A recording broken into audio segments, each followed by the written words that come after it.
We're live. All right. We are live here with Alexander Mercuris in London and Gonzalo Lira in Kharkov. How are you gentlemen doing today? I am amused by British politics. I'm struggling to decide whether this is, split, busting, funny, hilarious, or whether I want to actually cry about it. But can I just say, it has been the most incredible 36 hours in British politics that I've ever known. And it gets even more grotesque as we're speaking. But, we'll talk about that further. Other than that, I'm delighted to be here. And so let's just with Gonzalo as well. Okay, so let's just get into it right away. We'll talk about Boris, of course, the big news about Boris. And then we'll talk about what I call the Pompeo doctrine for Ukraine. But we'll get into that as well. And let's just do a quick hello to everybody that's watching us on Rumble, on Odyssey, on YouTube, and our locals chat to the Duran.locals.com. Hello to everybody. And hello to our moderators as well. We have GEC812, who is helping us moderate. How are you doing, GEC812? And let's see, we got Lady Cosmica in the house moderating as well. Lady Cosmica. Lady Cosmica, the one and only. And I think I saw Zariel in here and Alan Watson. But to all our moderators, thank you very, very much for keeping the chat moving, and thank you to everyone that is sending us questions and super chats. As always, whatever questions we don't get to, we will do in a dedicated video. We've actually got quite a lot of questions from the previous live stream as well that we're going to package all together and put it out in a couple of videos dedicated to all the questions that you're sending us. So if we don't get to your question, we will, whether on Rumble, Odyssey, or on YouTube and locals, we will get to those in a dedicated video. Alexander, you're in London, so, I'm just going to pass it over to you. Yeah. Before we get started, I just want to make a quick personal observation to Lady Cosmica, who's one of the moderators, because a lot of times when you guys have, you two are talking or you have other guests, I pop in and moderate a little bit. And Lady Cosmica is always there. So kudos to Lady Cosmica. She always beats me to the punch insofar as showing or hiding some comment. She's outstanding. So I just want to say hi to her.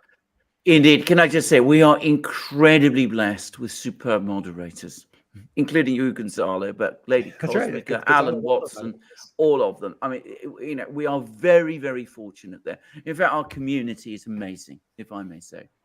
But Alexander, well, okay, let's get right into it because we have a lot of stuff that we need to talk about. And of course, the big story is Boris Johnson. Boris is gone.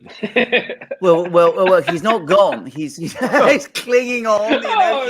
He's the great undead, because you can always see the claw coming out of the coffin as it clings on.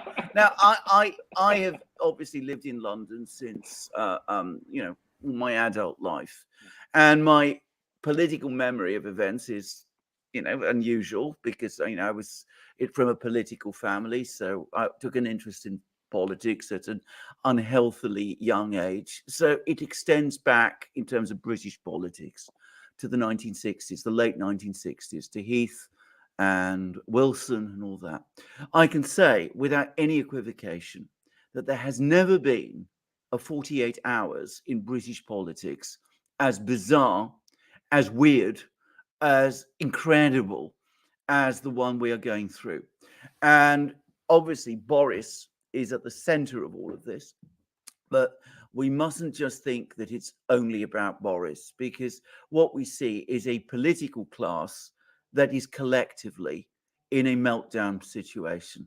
So anyway, let's just a few things to say. First of all, what the newspapers are telling you is that what's brought Boris down is a political scandal. A Conservative MP who was promoted to various government posts despite having a pattern of sexual misconduct involving men, by the way. He is a man himself, involving other men. I'm going to say straightforwardly that I don't believe that this is the real reason that Johnson is going down. I have absolutely no doubt at all that the real reason is because of the economic catastrophe that is engulfing this country. And there are two causes to this economic catastrophe. One is not Johnson's responsibility. It is the reckless economic policies pursued by the Biden administration in its first year. But the second does affect, is Boris's responsibility overwhelmingly. And that is Ukraine. I mean, he launched Britain into this economic war of attrition, and it's having a disastrous effect. And the British economy is particularly badly affected. So that's the first thing I wanted to say. Because Britain's economy is going down, the government's popularity is disintegrating. The political class doesn't have an answer to this because they don't know how to get out of this war. And things are really going to pieces in that respect. But the second problem, and it is a huge problem, is that the reason why we are in this extraordinary political crisis is that there is no clear successor to Johnson. Nobody knows who is going to take over. Now, just to get a sense of how mad this situation is, we will come to the new Chancellor, Nadhim Zahawi. I've already seen some people asking me questions about him. So Nadhim Zahawi is appointed by Johnson on one day.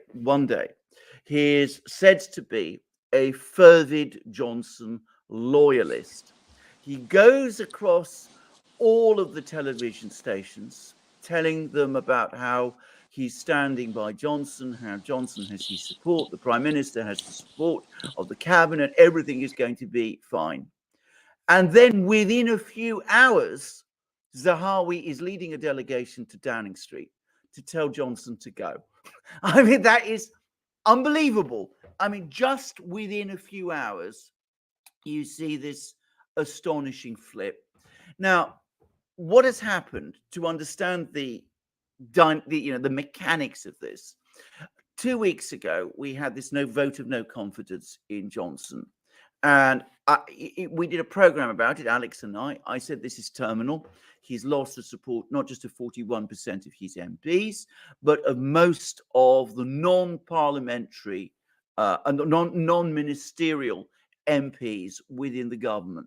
So he is holed under the waterline. I think the universal expectation was that he was going to go at that point. He didn't. He didn't get the message. He tried to continue.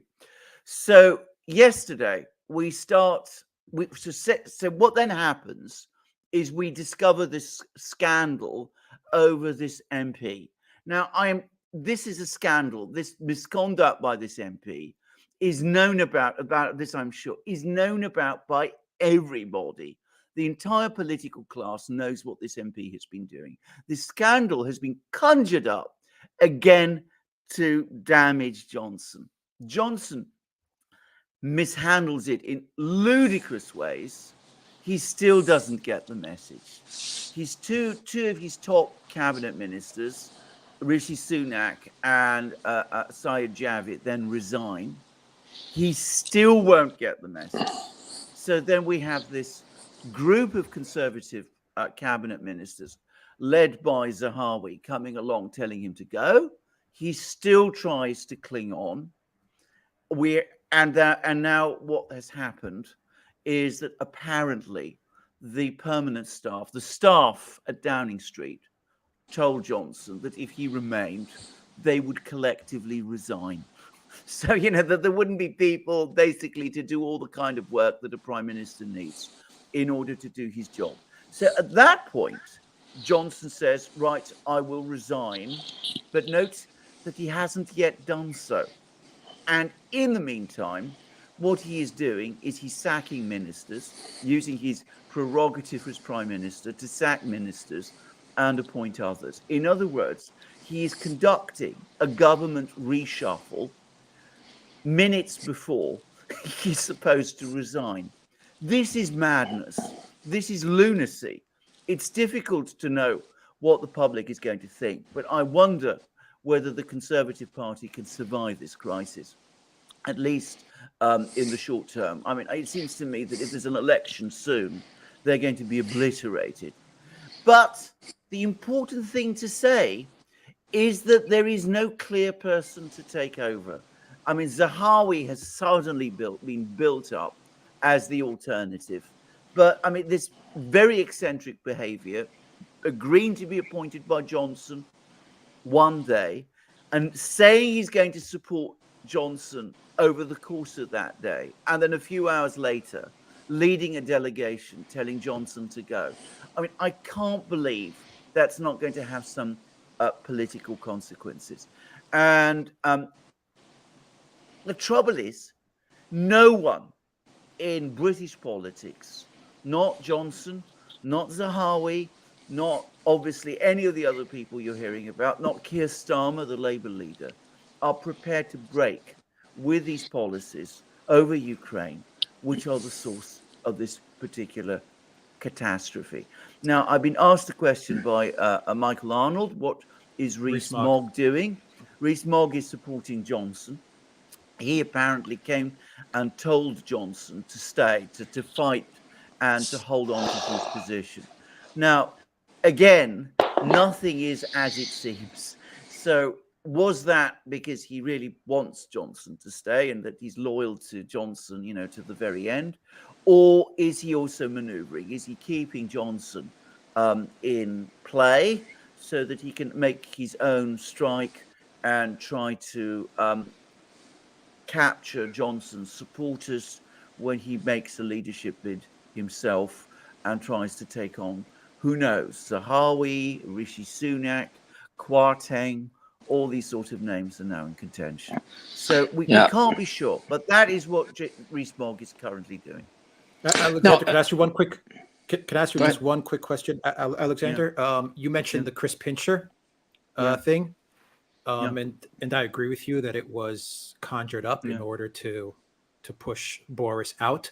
But do you think that the Chris Pincher thing may have also been conjured up so that when Boris is pushed out as a prime minister, it's not blamed on Ukraine and inflation and the sanctions against Russia? Absolutely.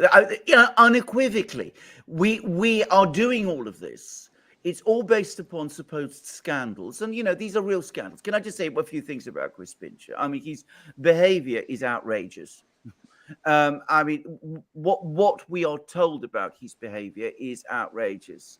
And I am going to just say this, and please don't press me further because we have very strong libel laws here in Britain.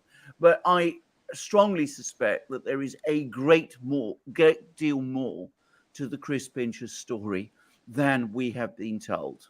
Okay, I mean, you know, I'm sure, knowing the kind of things that happen in London, that there's an awful lot more going on there than we have been told about. Everybody surely knew about it. Johnson, despite pretending for days that he didn't, clearly did. Everybody knew the kind of things that Chris Pincher was up to, or at least were alleged against him. Again, I have to be careful what I say. But we talk about Chris Pincher. We talk about Russia, Partygate. We talk about, you know, wallpaper and Boris's flat. We talk about all kinds of things. We do not talk about the real cause of this crisis, the economic crisis, which is the product of the sanctions war over Ukraine. Why? Because, of course, nobody in the political class wants to change that. So they have to get rid of Johnson because, of course, he's the person who's authored this catastrophe and who people are blaming for the fact that there are now food banks within 50 seconds walk of my house. And, you know, I saw it again the other day. But we can't tell the British people the truth about what is causing this crisis. And we can't tell the British people the truth about why we are removing this prime minister. So we've had scandals. Now, there are always scandals in Britain. Sexual scandals are not unusual. Money scandals are not unusual. Prime ministers survive them. Tony Blair survived a scandal where there was very, very well, well sourced and convincing, persuasive reasons to think that people had been sold honors, which is a criminal offence. There was an earlier scandal which affected Margaret Thatcher over the sale of a helicopter making company, which involved extraordinary breaches of privilege. I mean, prime ministers, if they're in a strong position, if they're, supported by their MPs, if the economy is strong, they can survive these sort of scandals. The reason this prime minister is not surviving these scandals, or rather the reason these scandals are being used against him, is because there is this enormous economic crisis. There is a clear sense that without Boris, nothing can be done because he's incapable and incompetent. And this is ultimately his policy that's led us into the impasse. But we can't be straight with the British people and tell them openly that it's the war in Ukraine. Alexander, I have a question. What's going on with Michael Gove at this point? Yeah, okay. So he is one of the most cynical and ruthless intriguers in British politics. Yeah. He also very much wants to be prime minister, and the result is that he appeared to support Johnson until it turned out that he didn't. So Johnson goes into Parliament. He's going to address the House of Commons. He's going to respond to prime minister's questions.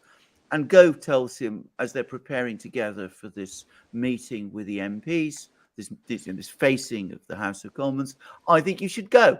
And of course, Gove and Johnson, to be very straightforward about this, have been political enemies ever since the 2016 referendum, when they basically fell out, and it's a complicated story. Yeah, it's frenemies, the ultimate frenemies. They're the ultimate frenemies.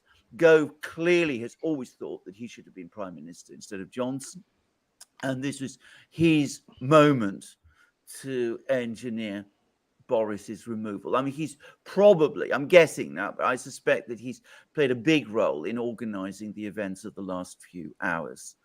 But you know what they say? I mean, he who wields the dagger doesn't gain the crown. I think that's what, that's the comment here.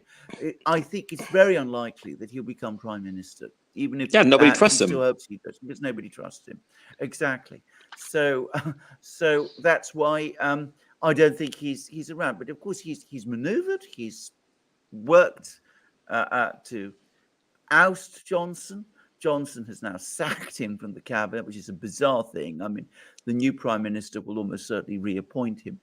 But Gove, if he were to become prime minister, has no answer to the present crisis, because he too is committed to this policy over Ukraine.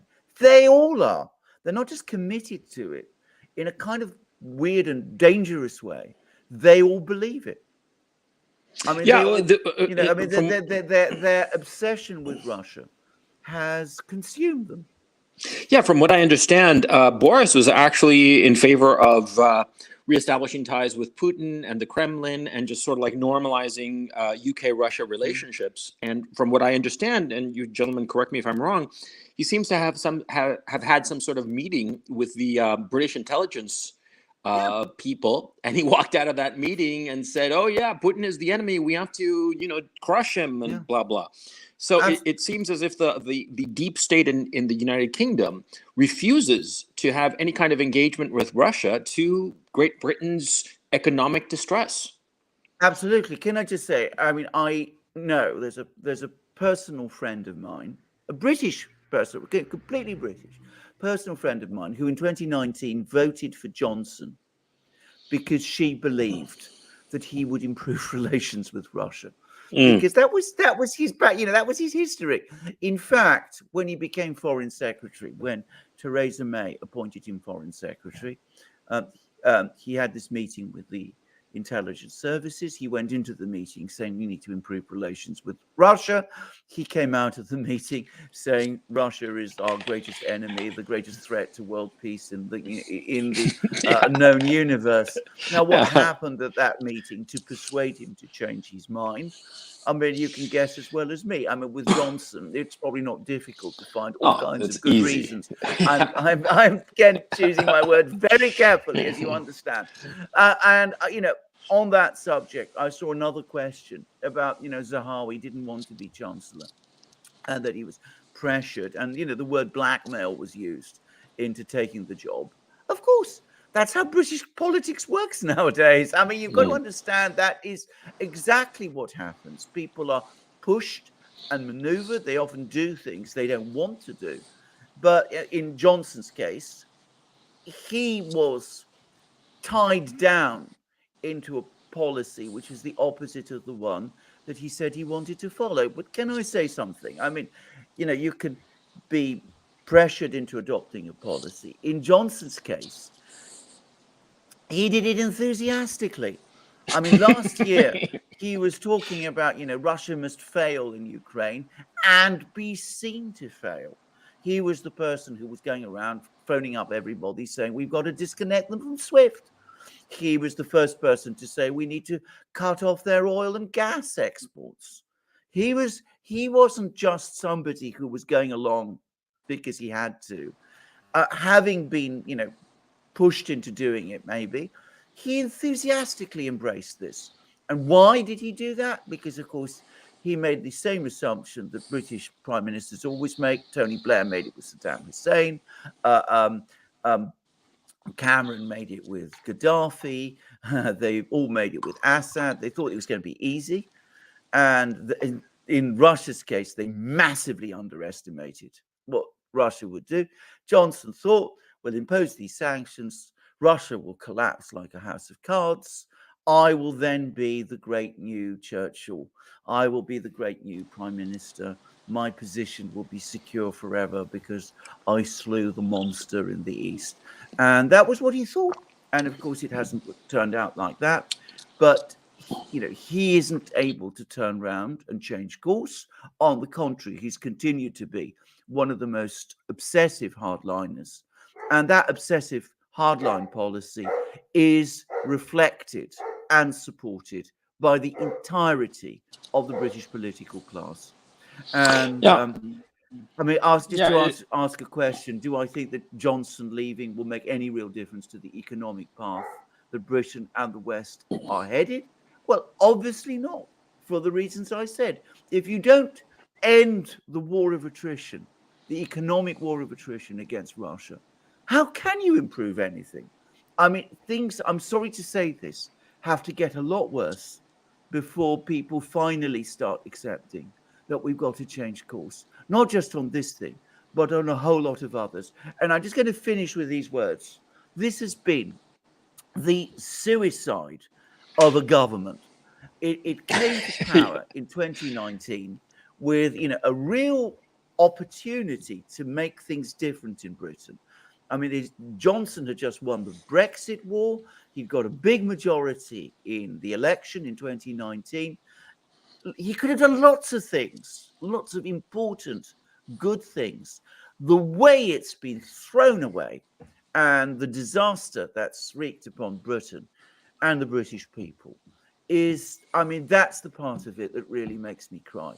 Johnson himself, I'm not going to make any secret about it, I've never liked. I mean, I've always thought him a bit of a clown, or more dangerous, a man who pretends he's a clown, is really a clever man, and has lost the ability to be anything other than a clown, which is a dangerous thing for someone to be. But I've never liked Johnson. But that didn't detract from the fact that he won the Brexit war. He positioned his party and his government in a very strong place, and he threw it away. And the whole government colluded with him in doing it. Yeah, I have two statements to make, or two observations to make about Boris Johnson. The current situation, well, when he got the vote of no confidence, even though he won it, there's a saying in the United States: the secret to a long life is knowing when it's time to go. And with that vote of no confidence, even though he won it, it was the same with Maggie Thatcher. She won the vote of no confidence, but that was over for her, and she knew that it was over, and she left, as she should have. Boris Johnson just does not know when to leave the party. Number one. Well, You're absolutely the other observation. right. I mean, the other observation I wanted to make real quick is that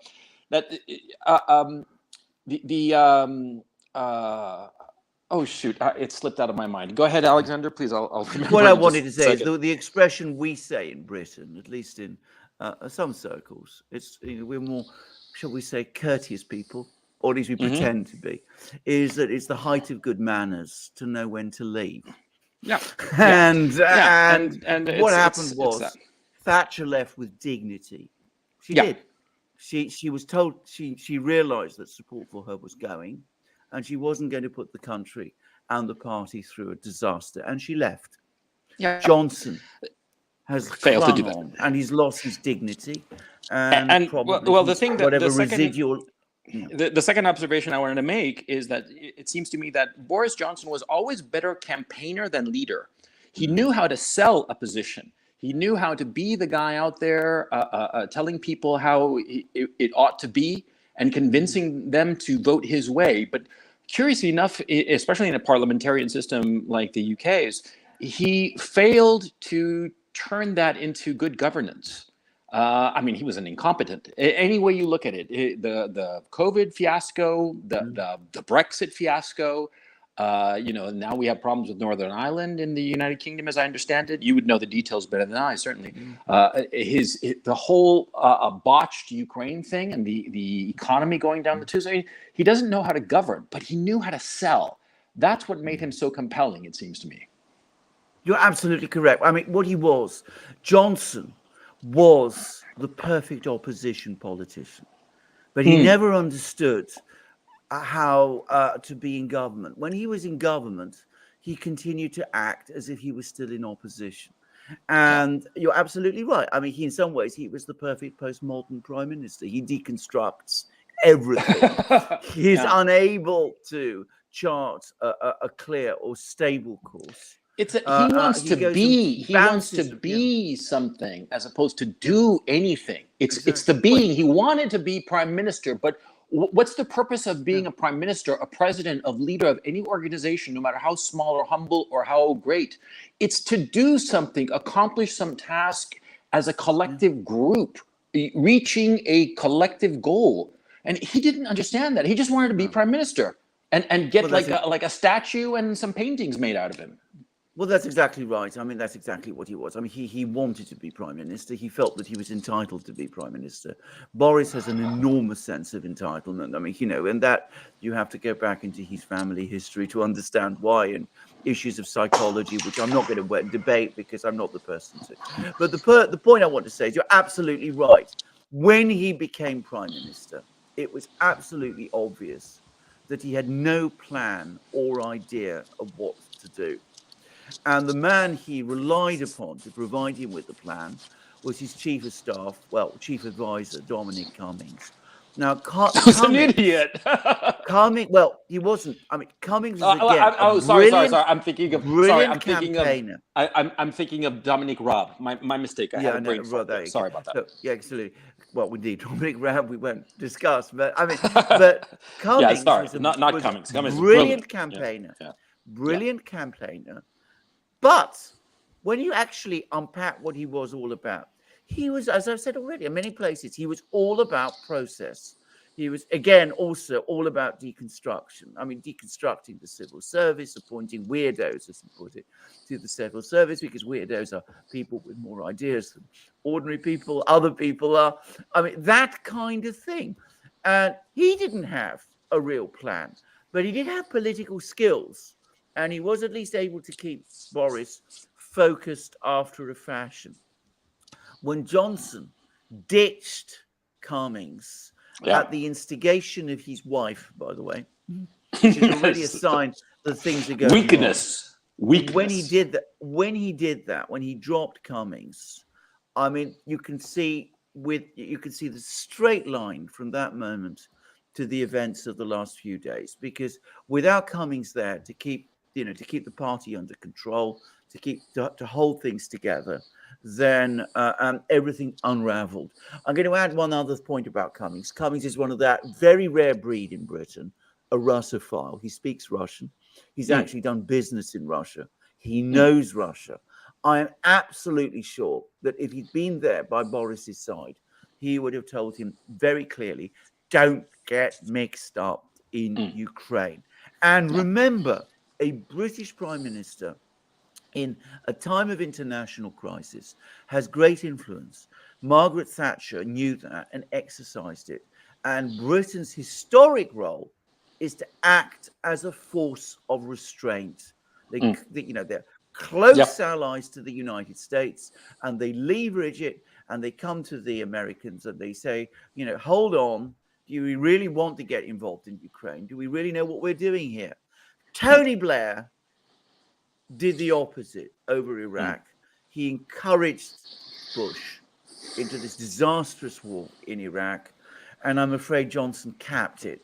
Instead of acting as a force of restraint, he acted as a force for escalation, and that's why we have the crisis in Ukraine and the debacle that we see. I completely agree. Go ahead, Alex. No, I was just going to make the point that Boris Johnson wasn't even really that in favor of Brexit either, was he, Alexander? I mean, he didn't really believe in Brexit. He just used it so he could get into 10 Downing Street. I mean, he would have gone either way, whichever position would have gotten him into office. He would have taken that position. And, I mean, that's what he wanted. He just wanted to, as Gonzalo was saying, he wanted to get into 10 Downing Street. Brexit, no Brexit, it didn't matter to him. And he manipulated his way into office. But at the end of the day, Boris is a complete freaking clown. Yeah. He's a clown. I agree on that. You saw it at the G7. You saw it at the G7. The guy's emotional intelligence is that of a high school kid. It really is. And that G7 meeting devolved into a little high school lunch table, and Boris, he egged everyone on. Yeah. He is an idiot. He is an absolute freaking idiot. And he showed his true colors at the G7. And that's the capstone of this conversation. Yeah, yes. It shocks me that he lasted this long. It really does shock me that he lasted you are right on every point. You're right on every point. And one final point, Alexander, Gonzalo, if you guys want to elaborate on this as well. Let's Chris Pincher, all this stuff. It's nonsense. Boris sacrificed the United Kingdom on the hill of Ukraine. He, for the past 3 months, he has put Ukraine over the well-being of his very own citizens, over the well-being of his freaking country. Yeah. He put Ukraine over the well-being of the country that he's a citizen of his own people. It's shameful when you think about it, but that is exactly what he did over the past 3 months. And he even made statements saying as much. Even just yesterday, when Nicola Sturgeon said, we would like a referendum on Scotland. What did Boris say? Ukraine is more important than that. Yeah, I know. Yeah. I mean, it's astonishing. Do you hear me disputing you? Alex, you are right on every point. But I'm just going to give some, just meat on one particular point about Boris not believing in Brexit. When the Brexit referendum was called, Boris, and he admits this, he actually wrote 2 position papers. One pro-Brexit, one anti-Brexit. And he sort of balanced them out. You could almost see the calculation. He said to himself, well, I'm never going to become leader of the Conservative Party or Prime Minister if I take a anti-Brexit position, because David Cameron, who's our Prime Minister, doesn't like me. And if he wins the referendum, that will consolidate his position. So what do? I decide that I'm going to lead the pro-Brexit people, and that will get me the support within the country and the parliamentary party become prime minister. That's exactly. I think that I agree, and I think also that he deliberately made the calculation that the great unwashed masses in Great Britain would support his Brexit position, and he ran as a populist. The most cynical approach to any election, any vote as serious as that one. He just completely decided, oh, this is going to get me what I want. Look, I'm not against cynicism per se. I'm not against somebody pursuing some noble objective for the most base reasons. But this was beyond the pale of even that. I mean, this is truly like, I don't have any beliefs whatsoever. Whatever will get me the job, I'll say it, I'll do it. Good God. Well, absolutely. I've just seen somebody a message from someone to Banak, who says that he's now announced that he's stepped down as prime official. minister. I'm getting the news in right now as well. I mean, that begs a number of questions, of course, because if he's stepping down as prime minister, who's the prime minister? Prime minister? I mean, well, I'm getting breaking. Boris Johnson has announced that he has decided to step down as prime minister and the leader of the Conservative Party. Yeah, I know. Yes. I don't know if Chad, if they want to add to the breaking news. Yes. Well, I have the following question. I mean, his corpse is not yet cold, but let's ask: do you guys ever think that Boris Johnson, who's a young man, relatively speaking, will he ever be able to launch a political career again and reach the heights that he has had, or is this it for him? I mean, like really it for him. I think it is probably it for him, actually. I'm going to say this. I mean, this cynicism. We're talking about the cynicism on Brexit. It means that the real hardline Brexiters, Nigel Farage, for example, absolutely detest him. And Farage has been calling for Johnson to resign for weeks now, for example. But, even those people within the party, people like Rees-Mogg, who have been outwardly supporting Johnson, I mean, they don't really want Johnson to hang around, I think. They wanted to leave the scene so that they could take whatever residual support Johnson still has in the party, supposedly around 65 MPs, and use that as a base from which they can launch their own, leadership bids, if I can put it like that, or power bids. I'll make a fearless prediction. I think that Boris is going to leave as head of the Conservative Party and as prime minister, and he's going to be a backbencher, and then he is going to try to recover his position. And it is going to be one of the most embarrassing things, cringe to the nth degree. I mean, that's my suspicion at this time, because he's that kind of a guy. Do you guys agree, or no? I completely. I mean, he himself has no intention of stepping, out of the limelight. I mean, that's a clown. What point is a clown if the light isn't on him? If you like, he wants to remain there. The point is, I think the entire political class is now going to close its ranks against him and is going to push him out. I mean, that's what I predict is going to happen. So he's going to be around. He's going to be, a farcical figure. I would not be surprised if he goes into decline, actually, and becomes a pitiful wreck of a man. But certainly, at this moment in time, his intention is undoubtedly to do exactly what you said. Now, can I just go back to the news? Because, of course, I don't know what happens next. The Prime Minister has announced that he's resigning, and he's also announced that he's going as party leader. So who takes over? Now, bear in mind that in Britain, there is no concept of acting prime minister. There is no such constitutional concept. But someone has to fill that role. So the logical person, I hate to say this, over the next few weeks and months, until there's a Conservative leadership election, is Dominic Raab. Now, chew on that. I'm sorry. Please mute me, because that just, I'm sorry. Well, but seriously, I mean, if you look at the, you're right. You're right. If you look at the cabinet hierarchy, I mean, what Boris has to do, he's actually going to stop being prime minister. He's actually stopped being prime minister. He's got to advise. I mean, we have this constitutional concept in Britain that the Queen's government must be carried on.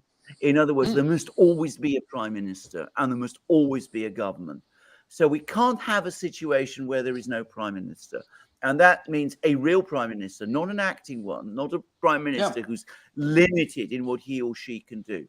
So what has to happen constitutionally is that Boris has to go meet the Queen, inform him that he's resigning as her prime minister, explain why, that he's lost the support of the House of Commons, and recommend to the Queen who his successor should be. And as I said, the logical person is Dominic Raab. Is this binding, his recommendation? Yeah, pretty much. I mean, if he says, I want Mr. X, he says to the Queen when he goes to give his resignation, he says, I think that it should be Mr. X as the next prime minister. Is she obliged to do it, or is there some mechanism forcing the next person to be prime minister? There is no constitutional requirement. The Queen, in theory, can choose whomever she wishes. But the constitutional tradition, the convention in Britain, which she's not going to break from, is that she follows the advice of her ministers. And in this case, the Prime Minister. If the Prime Minister advises her that he can't form a government, that he can't run a government, and that the government has to continue with another prime minister, then the Queen will follow that advice. Now, we've had something else from Chris. Can you address two questions? Alexander, could you just address the two questions, then we'll move on to the next topic, and we'll do an hour on the next topics. I think you saw the one about Farage. And yes, absolutely. As well. Yeah. So first of all, about Farage. Farage is not in Parliament. He's not a member of the Conservative Party. He is not in contention for power at this time. There is no conceivable way that Farage can, at this moment in time, take over as Prime Minister. The possibility does exist that we're now in a position of enormous political turmoil. The Labour Party looks completely unready to take over. The Conservative Party is a shambles. But there's a real possibility that we will have an election soon. It's possible. And that could be Farage's moment. He could build up his party. He could make a strong bid, maybe in the North English Midlands constituencies, and perhaps that will position him. Now, I don't know that's what's going to happen, by the way. So that's a possibility. It's not a certainty, and you can think of all kinds of alternative possibilities too. But at the moment, at this precise moment in time, Farage is as much of a spectator to these events as we are. And it's important to say that the leadership of the Conservative Party, even Brexiters like Rees-Mogg, do not like Farage. There is rivalry and some antagonism between Farage and them because they think that they should have been leading Brexit. They resent the fact that Farage was the person who had the traction with the voters in Northern England and in the Midlands. So they will not be going to Farage for advice. So at the moment, as I said, he's frozen out of this almost entirely. Now, I've just had another super chat from Chris Spow. Boris will step down when a new leader for the Conservative Party has been elected. It will take weeks or months before he's gone. Well, I have to say that makes political sense, actually, because it does, as I said, spare us the constitutional nightmare of Boris turning up to the palace and advising the Queen to appoint Dominic Raab, who will, of course, have been elected by no one, and who, to be straightforward about it, is shall we say, short of a few brain cells. Oh my goodness! I think that this whole situation is remarkable, and I always thought that Boris Johnson someday would be prime minister, but I never thought that it would end so pathetically. I think that would be the correct word. I think being closer to Boris, I was always worried that it would implode. Well, I have to say, even I didn't expect how it would implode. I'm just going to answer one last super chat, which is about Alexander Lebedev and about his son Yevgeny. Here I have to declare an interest. I have met Yevgeny.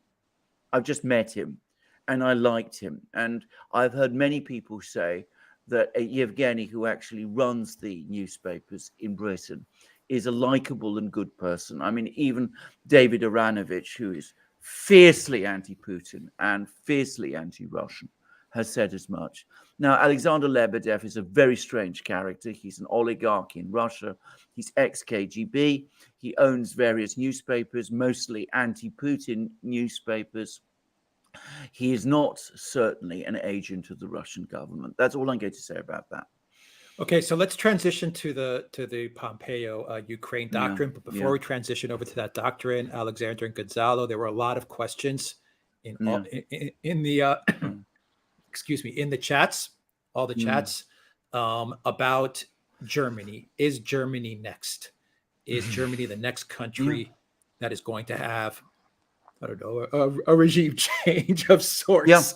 I think the next one's out the chopping block. And then we'll transition over. And I know that Gonzalo has a lot to say about the Pompeo doctrine. So let's go real quick about Germany. Are they next? And then let's transition over to Pompeo. I don't know that they're next because things are looking bad in many places. I mean, but, you know, amongst the big countries. Well, the big countries, The big countries, probably it is next. I mean, I was watching the other day a video of Olaf Scholz talking to the German people. And the language he was using was that of a chancellor who's governing a country which is in deep crisis. And clearly Germany is in very, very deep crisis. I mean, we now have gas prices rising to astronomical levels in Europe. And this is in, early summer. So, we are running short of fuel. There's talk of rationing. The Germany is now running current account and trade deficits. This is unheard of. I mean, last time that happened was in 1991. So that gives you an idea of how bad it is. And the sense of malaise in Germany is profound. So I think that there is a very real chance, personally, that we will see a political crisis in Germany in the autumn and early winter. I suspect a lot of people in the SPD, the ruling party, must be extremely concerned at the way the government has in effect been captured by the Greens and how it's running away with the Green agenda. And I saw another opinion poll in Germany. And bear in mind, in Germany, I should say, the media in Germany is perhaps the most Atlanticist and monolithic in any Western democracy. It's more monolithic and Atlanticist and anti-Russian than it is in Britain, which is pretty extraordinary, and the US. So, we're talking about a very, very monolithic media establishment. Anyway, there's an opinion poll now which says that 47% of Germans think that Ukraine should make territorial concessions in return for peace. Only 41% think it should not. In other words, that the people who want peace and who think that that should be bought at the price of Ukraine making territorial concessions has now overtaken those who support continuation of the war. Now, that's a major shift since what we were seeing a few months ago. And I can't believe it's going to not change in that same direction even further. And the SPD, as I said, must be really worried about the direction that events are taking. I can't help but think people in the CDU are. And I saw a report, which I cannot confirm. I want to stress this, but I saw a report, but it was on a Russian site. But it claimed that a German MP who's in one of the key Bundestag committees has now even gone so far as to saying that the only way out of this crisis is to reopen Nord Stream 2. That happens, believe me. I mean, we're in a different ball game. But I mean, I want to be careful about that because I'm not sure it's true. But certainly both the industry groups, the business groups, and the unions in Germany are now saying this is going disastrously wrong, and it must change, and it's impossible to see how it can change without a complete reconstruction of the German government. In other words, without a political crisis in which the current coalition is broken and the Greens are booted out. Now, can I just say, the Greens are very embedded in the political system. They're very prominent in many regional governments. That gives them a very powerful position in the Bundesrat, which is the upper house of the German parliament. So simply, cutting the link with the Greens is not going to be easy, and ending their policies, this grip they have on Germany, is not going to be easy at all. But a political crisis in Germany, following upon an economic one, it's a real possibility. Yeah, well, whatever might happen insofar as German politics is concerned, and British politics for that matter, as regards to the Ukraine situation, there isn't going to be any settlement. There is not going to be any negotiation between Ukraine and Russia, because that's what the Pompeo speech is about. You guys want to turn to that? Absolutely. But before we do, just one very quick thing about that. There's not going to be any negotiation for two reasons. Firstly, the Pompeo speech, which we must definitely come to. But also, I saw that Peskov, who was Putin's spokesman, said that what Ukraine needs to do, in effect, is surrender unconditionally, because that was what he said. They need to lay down their arms, agree to all our demands, and then we might consider a ceasefire. So the Russians have hardened their position too. But let's definitely get on to Pompeo, because I agree that was a seminally important speech. Can we give some background, Gonzalo, on that? Sure. Mike Pompeo, a few days ago at the Hudson Institute, one of these think tanks, conservative think tanks, gave a speech, and it was a fairly long speech and very, very carefully prepared. I read and dissected the speech online on Twitter. Alex, if you could put the link to that Twitter thread, I think a lot of listeners would like to see it. Yeah, let me find it. Okay. Go on. I'll find it. Go on. What's key about the speech is the following. See, number one, it was very carefully prepared.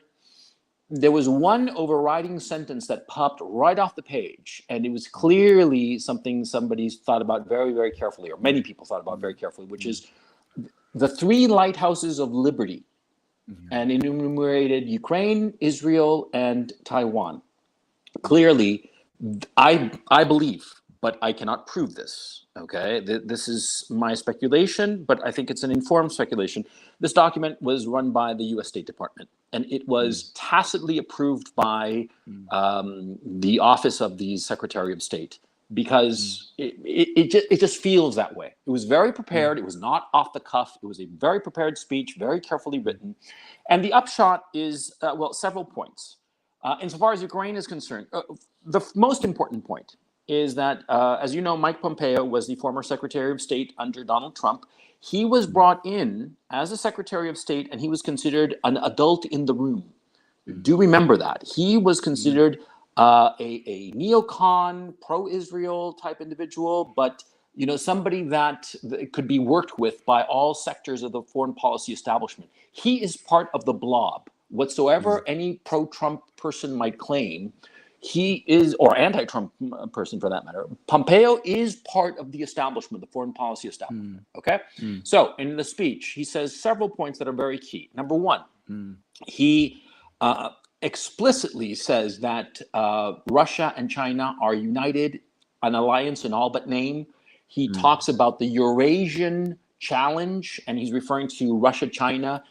There is no longer any debate in the foreign policy establishment that there is any daylight between Russia and China. As far as the United States is concerned, they are allies, perhaps not formally such, but definitely in everything that they do. And to speak of one, you are speaking of the other at the same time. That is clearly the new foreign policy consensus. That's major point number one. It might not seem like a big deal, but the American foreign policy is now going to be treating Russia, China as one entity. Mm-hmm. And so any strike against one or another is to influence. Mm-hmm. It's a two-front war from their point of view, but with one enemy. Mm-hmm. Okay? Mm-hmm. So that's very important. Number two, Pompeo in the speech, he basically signals to Zelensky that he will get all the weapons he needs, but he cannot negotiate. He cannot sit down with the Russians to negotiate any kind of ceasefire. And, it's outrageous, the language, because at one point Pompeo compares Zelensky to George Washington. I'm not kidding.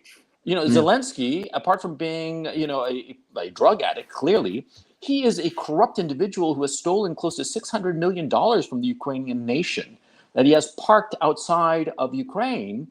This was revealed in the Panama Papers. This is very well known. He's got mansions in I'm not sure if it's Tuscany, but Italy for sure, and Miami, and Israel. He's got an $8 million home for his parents in Israel. The guy is dirty as they come. He's being compared to George Washington. But Pompeo says to Zelensky that the United States will essentially support Zelensky through thick and thin, so long as he never negotiates.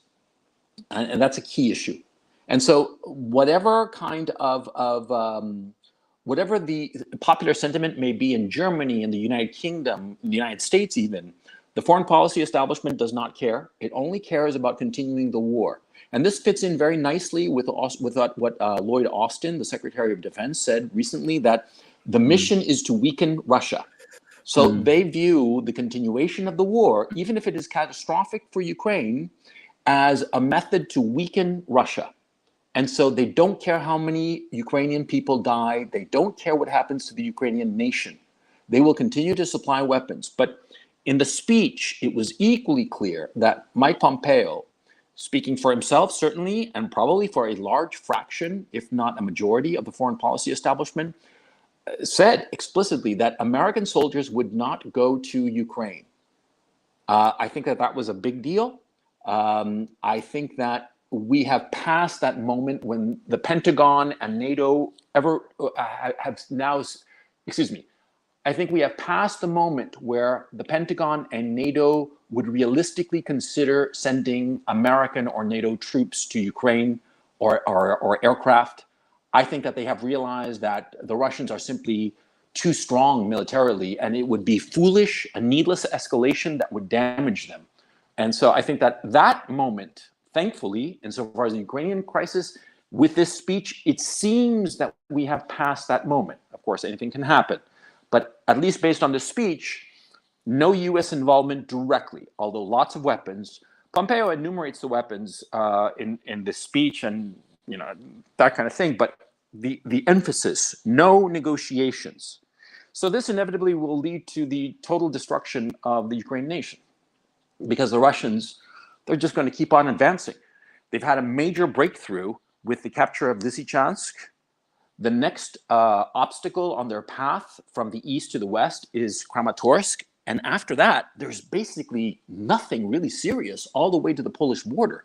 So if there's no negotiation, the Ukrainian nation is toast. Now, there are some other points, but let's talk about these points up to now. So, before continuing on, what do you gentlemen think of this situation? Hello? Sorry? Hello? Can you hear me now? Yeah, I hear you now. Sorry. Okay. So I think that was a masterly summary, Gonzalo. Just to flesh out again a few of the things you said. I have no doubt that Pompeo was talking for the US foreign policy establishment. One of the things that stood out for me about the speech was that he actually referred to Biden as our president. In other words, he wasn't talking as a Republican. And I think that's an important point to say. He wasn't talking as a Republican, though I think one of the purposes of the speech actually was to tell the foreign policy blob and the deep state and all these people that I should be the next Republican president. So support me, because I'm going to make a presidential bid. And sorry about the dogs again. It's constant coming and going here. But anyway, that's what that's me. I want to be the next president, so give me all the support you can, so that I can push DeSantis and Trump and all of those people aside. That's not going to happen, in my opinion. But let's leave that aside. Pompeo's personal ambitions are of no importance. He was clearly not aligning himself and enunciating US policy, the policy of the foreign policy establishment. And I completely agree. This is speech very carefully constructed, as you said, is one that has clearly been, which has obviously been cleared with the State Department. You agree with me on that assessment? Absolutely. I mean, it's like it's the kind of speech that clearly is intended to set out the guiding parameters. Now, for me, actually, the most interesting words were not the three lighthouses, though I will come to that in a moment. It's very disturbing because note that it puts Ukraine and Taiwan on the same level as Israel. So, open-ended commitments to Israel, which, remember, is a nuclear power and has acquired and possesses nuclear weapons, with, let's say this, the understanding and sympathy of the United States. And Ukraine and Taiwan are being placed in that kind of category. So that's a pretty dramatic thing to say about these two places. But the word that really stood out for me was that he talked about Russia, if it wins the war, becoming a fossil fuels juggernaut. That's what I wanted to bring up next. Frightening words. That's what I want to bring up next, which is a very important point about the moralizing, but then the naked display that this is really about resources. But continue, and I'll get to that point in a moment. And the other one was the Pan-Eurasian Colossus. And, it goes all the way back to that famous study or infamous study by the Rand Corporation back in 2019 about, how we must, weaken Russia, break up Russia, because we need to do that because this Chinese-Russian, axis is beginning to become worrisome. So we've got to weaken the weaker party. And in fact, if we can break it up, and how do we do that? We overextend the Russians, and the point of weakness, the point where we can do that is in Ukraine. So that was the moment when they really crystallized this policy. Well, there was an article. There's an article I read in National Interest, which is one of these awful foreign policy magazines that floats around in Washington. There's scores of them, and I read it back in September. And it said the real danger for the United States is this emerging Russian-China axis. We've got to find a way to break it up. Some people are suggesting that we should do it by inducing the Russians to change their policy, by offering concessions to them.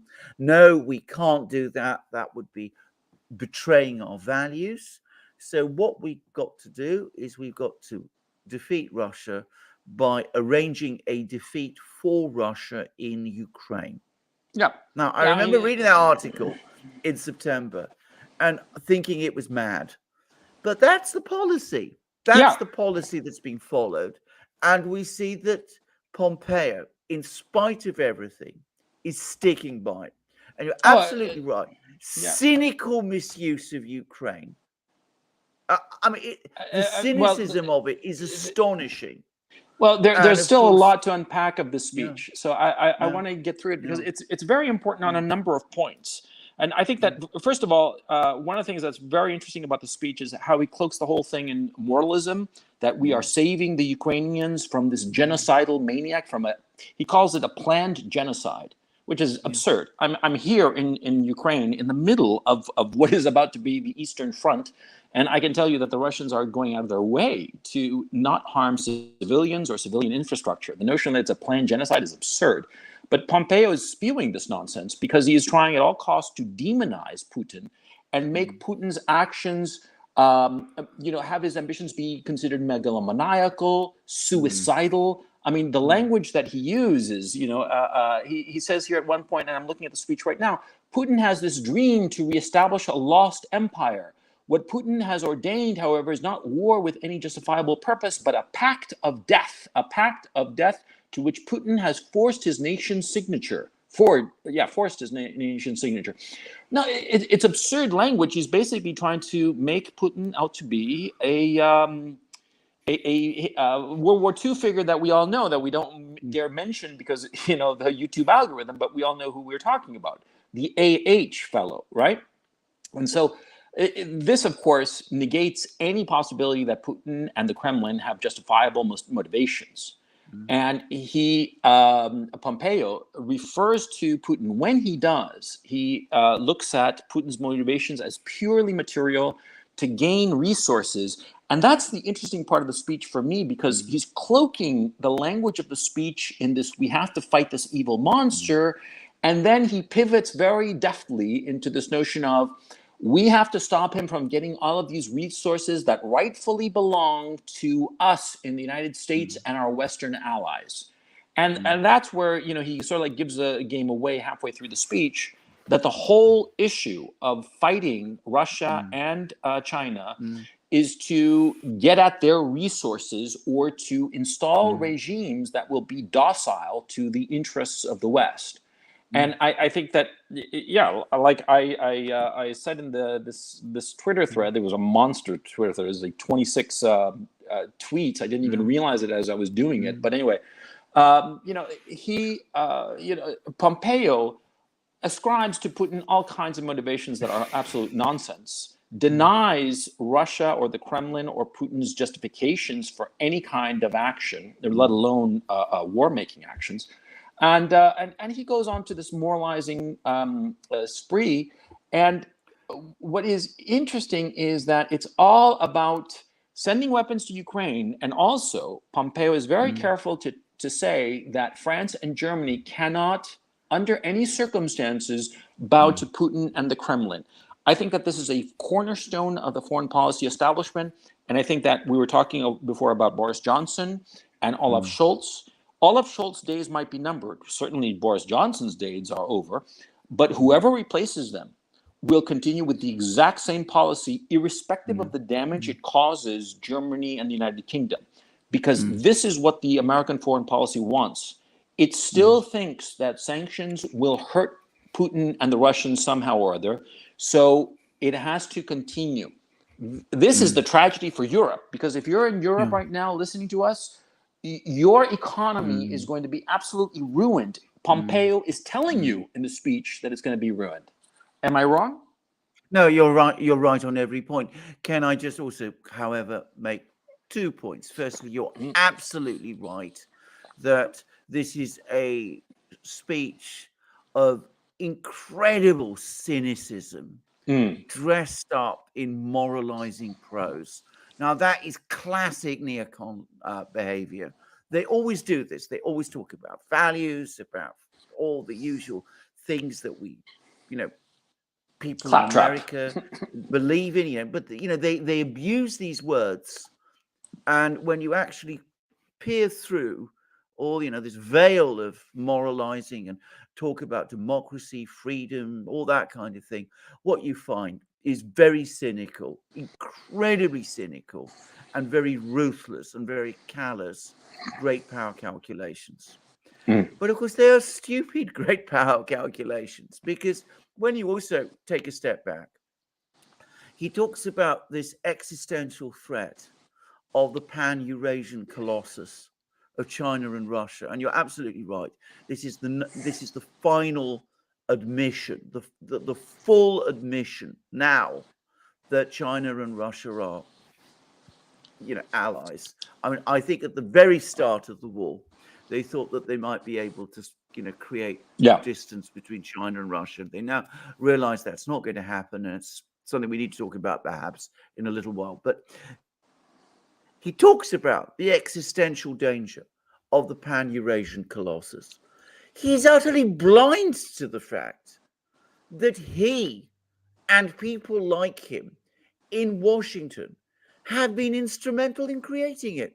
I can tell you for an absolute fact that 30 years ago, 20 years ago, there were no plans in Beijing or Moscow to forge an alliance with each other against the Americans. I mean, certainly in Moscow, no one at that time was thinking in that way. Well, there might have been a few people, old guard communists left over from the Stalin Molotov years who thought like that. But these were old men, in their little apartments, brooding over past glories. I mean, nobody in the actual power structures had any thoughts like that.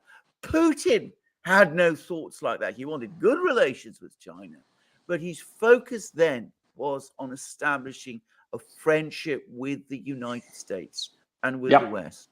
And as for the Chinese, well, I'm not as well versed in what they were thinking then or now, actually. But the point I'd say is 30 years ago, and probably until fairly recently, they were overwhelmingly focused, as they always seem to me to be, on their mercantilist economic policies, make as much economic growth as possible. And that also dictated good relations with the US. So this pan-Eurasian colossus, this threat to the US hegemony, is something that the neocons have conjured up. They've created it. So for once, actually, they are identifying a real challenge to the US. All the other ones we had, Saddam Hussein with his WMD, Gaddafi, all of that. Although all of that was just nonsense. It had no reality. This one has reality. I mean, it's a real challenge to the US of a kind that it's never encountered before.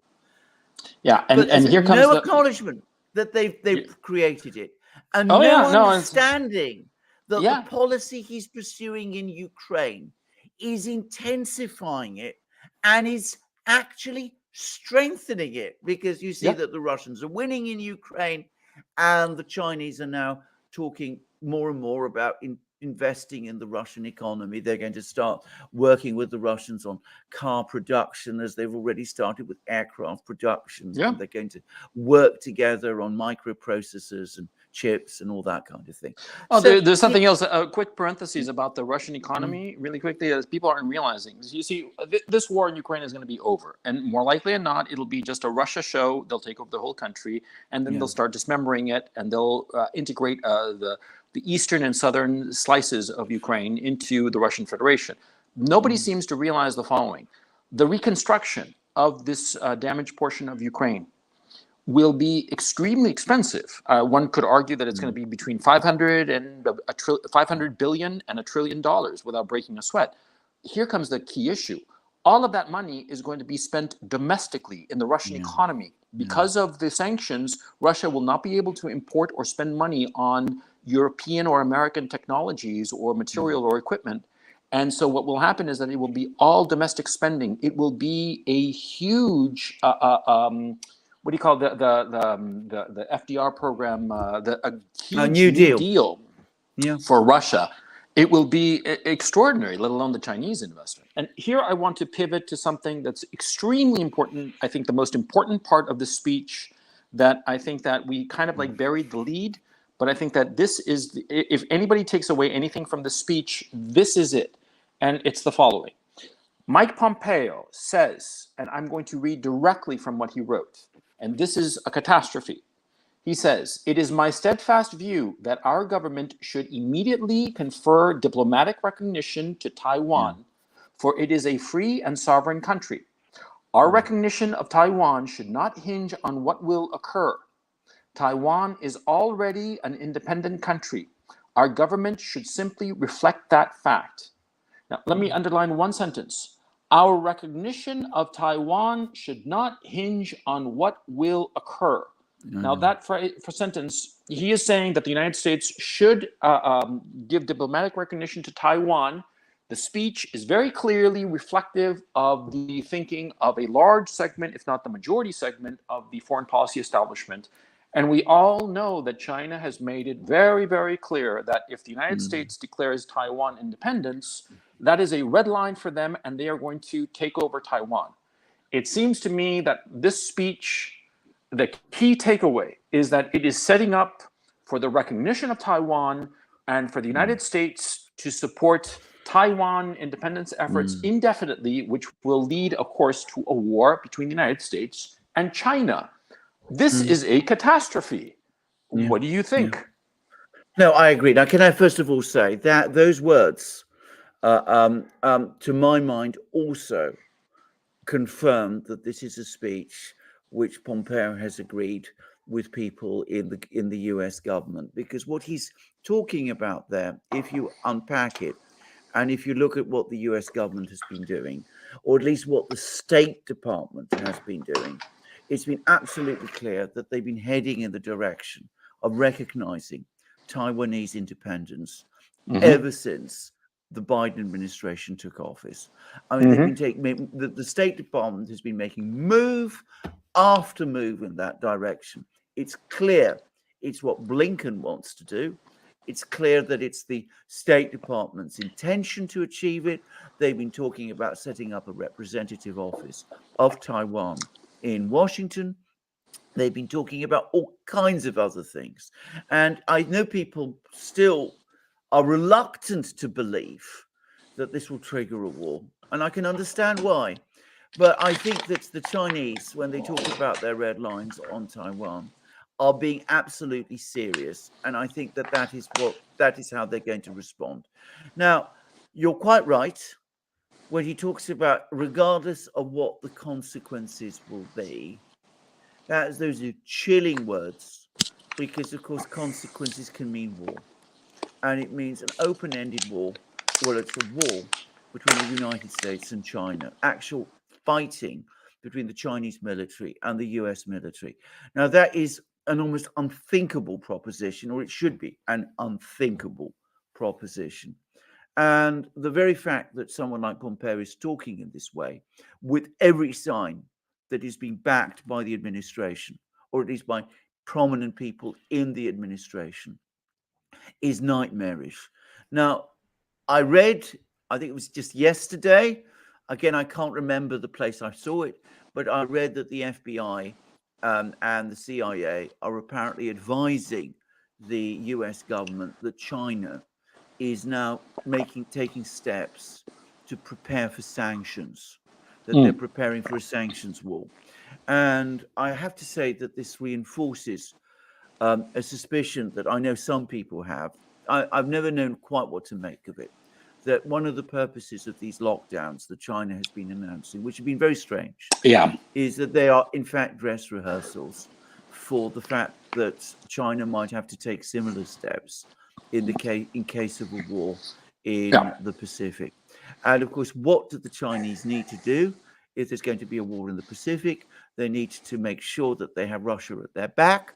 They depend on the Russians for oil, and we see that they're cranking up their purchases of Russian oil. They will depend on Russia for coal. They're not yet as dependent. They don't yet use gas as much as other countries do. So they don't need Russian gas, but they need Russian oil and they need Russian coal. And that, of course, they're importing fast. And of course, they need Russia for food.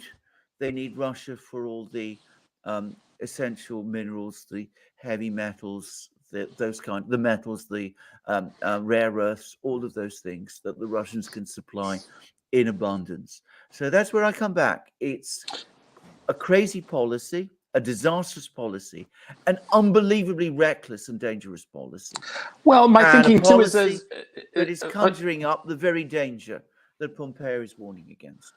Yeah, because, this is clearly the United States rushing to war with anybody, quite frankly, because none of this needed to have happened.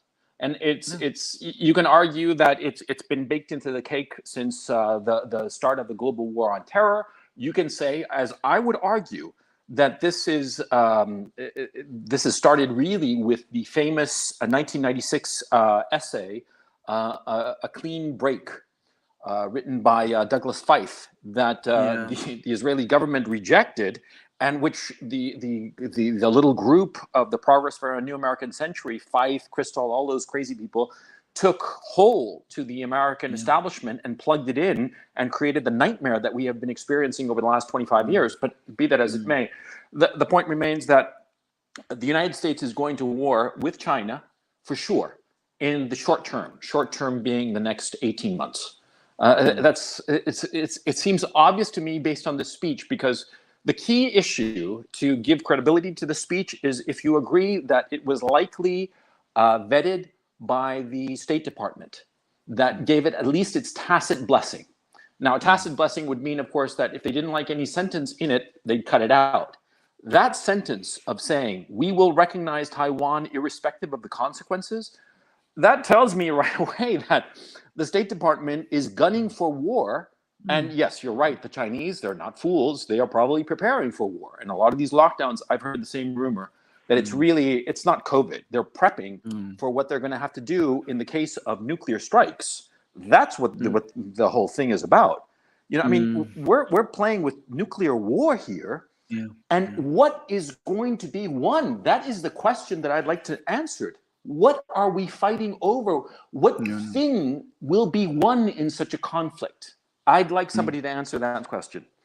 Well, absolutely. I mean, can I just say something? I mean, the fact that we have these wars being prepared, what are they actually doing? I mean, Ukraine had a possible future. This is something people always That's forget. Over. It's over. I mean, I know, but I mean, it had. I use the past tense, but you know, if there'd been an agreement that it wouldn't join NATO, which most Ukrainians within fairly short time, they didn't even want. I mean, it was percentages that 70+% at the time when the Budapest summit happened didn't want to join NATO at all. So they didn't want that. And then after the 2014 war, which was, let's never forget, the product itself of a coup, which set aside a democratic election, the result of a democratic election in Ukraine. After that war, there were the Minsk agreements. And again, if they'd been implemented, well, it might not have been optimal, but, Ukraine would have survived. So it would have been much better off than it is now. Yeah. Well, absolutely. Well, of course it would have been. I mean, but it's been destroyed. So we're going to save Ukraine, except we're not. We're actually going to destroy it. And the same is going to happen if there's a war over Taiwan. And, again, it's deeply distressing to say this. I mean, I know people from Taiwan. I actually had, I mean, they're not, I've lost touch with them, but I've had friends from Taiwan. And and there's something else. It's going to be obliterated as well. Yeah, absolutely. Under the pretext of saving it. Yeah, and here's the thing about China, a war with China that people in the United States don't seem to understand. The Chinese leadership in particular, they hate the American leadership with all their every last fiber of their being, because the Americans have consistently disrespected the communist Chinese leadership for going on decades, and they cannot stomach it. And here is the thing that, for me, of all things, the thing that I fear the most are American aircraft carriers, but not because I think that they can inflict damage, but because I believe that they will be the trigger for a nuclear war. And let me explain my thinking. Nuclear aircraft carriers are exceptionally dangerous for a medium-sized to small-sized country. It's basically a floating airbase. But for a peer military, such as the Chinese, such as the Russians, it's not an obstacle. It's, in fact, a very juicy target. And the Chinese have hated the thing that I know for a fact drives the Chinese leadership just completely off the wall is when in 1996, Bill Clinton, because of some stresses that were going on between China and Taiwan, Bill Clinton decided to parade one of the nuclear aircraft carrier battle groups through the Taiwan Strait, which the Chinese interpreted correctly as just, we can do whatever we want and you can't do anything about it. It is a loss of face that has never left them or that they've ever forgotten. They still remember, 1999 when the NATO bombed their embassy in Serbia. Do you think they forget about something, a humiliation like the Clinton episode with the aircraft carrier in 96? They want to sink one of those aircraft carriers, at least one, hopefully 2 or 3 or 4. And they have the technology to do it. Their own hypersonic missiles, also Russian hypersonic missiles. And those missiles, and that's the thing that scares the Pentagon very, very badly. The West does not have the technology to detect them because of the way that they fly. They fly so close to the ground that they're just, by the time you see it coming, it's too late. And so if the Chinese sink one aircraft carrier, will the United States use nuclear weapons to avenge the death of 5,000 U.S. sailors? Oh, I mean, probably. Yeah, I mean, let's not. I mean, let's not. I'm always find it very difficult to talk about military scenarios like that. I mean, we may very well have to talk about them because I'm afraid that we're going in that direction. We're going in that direction.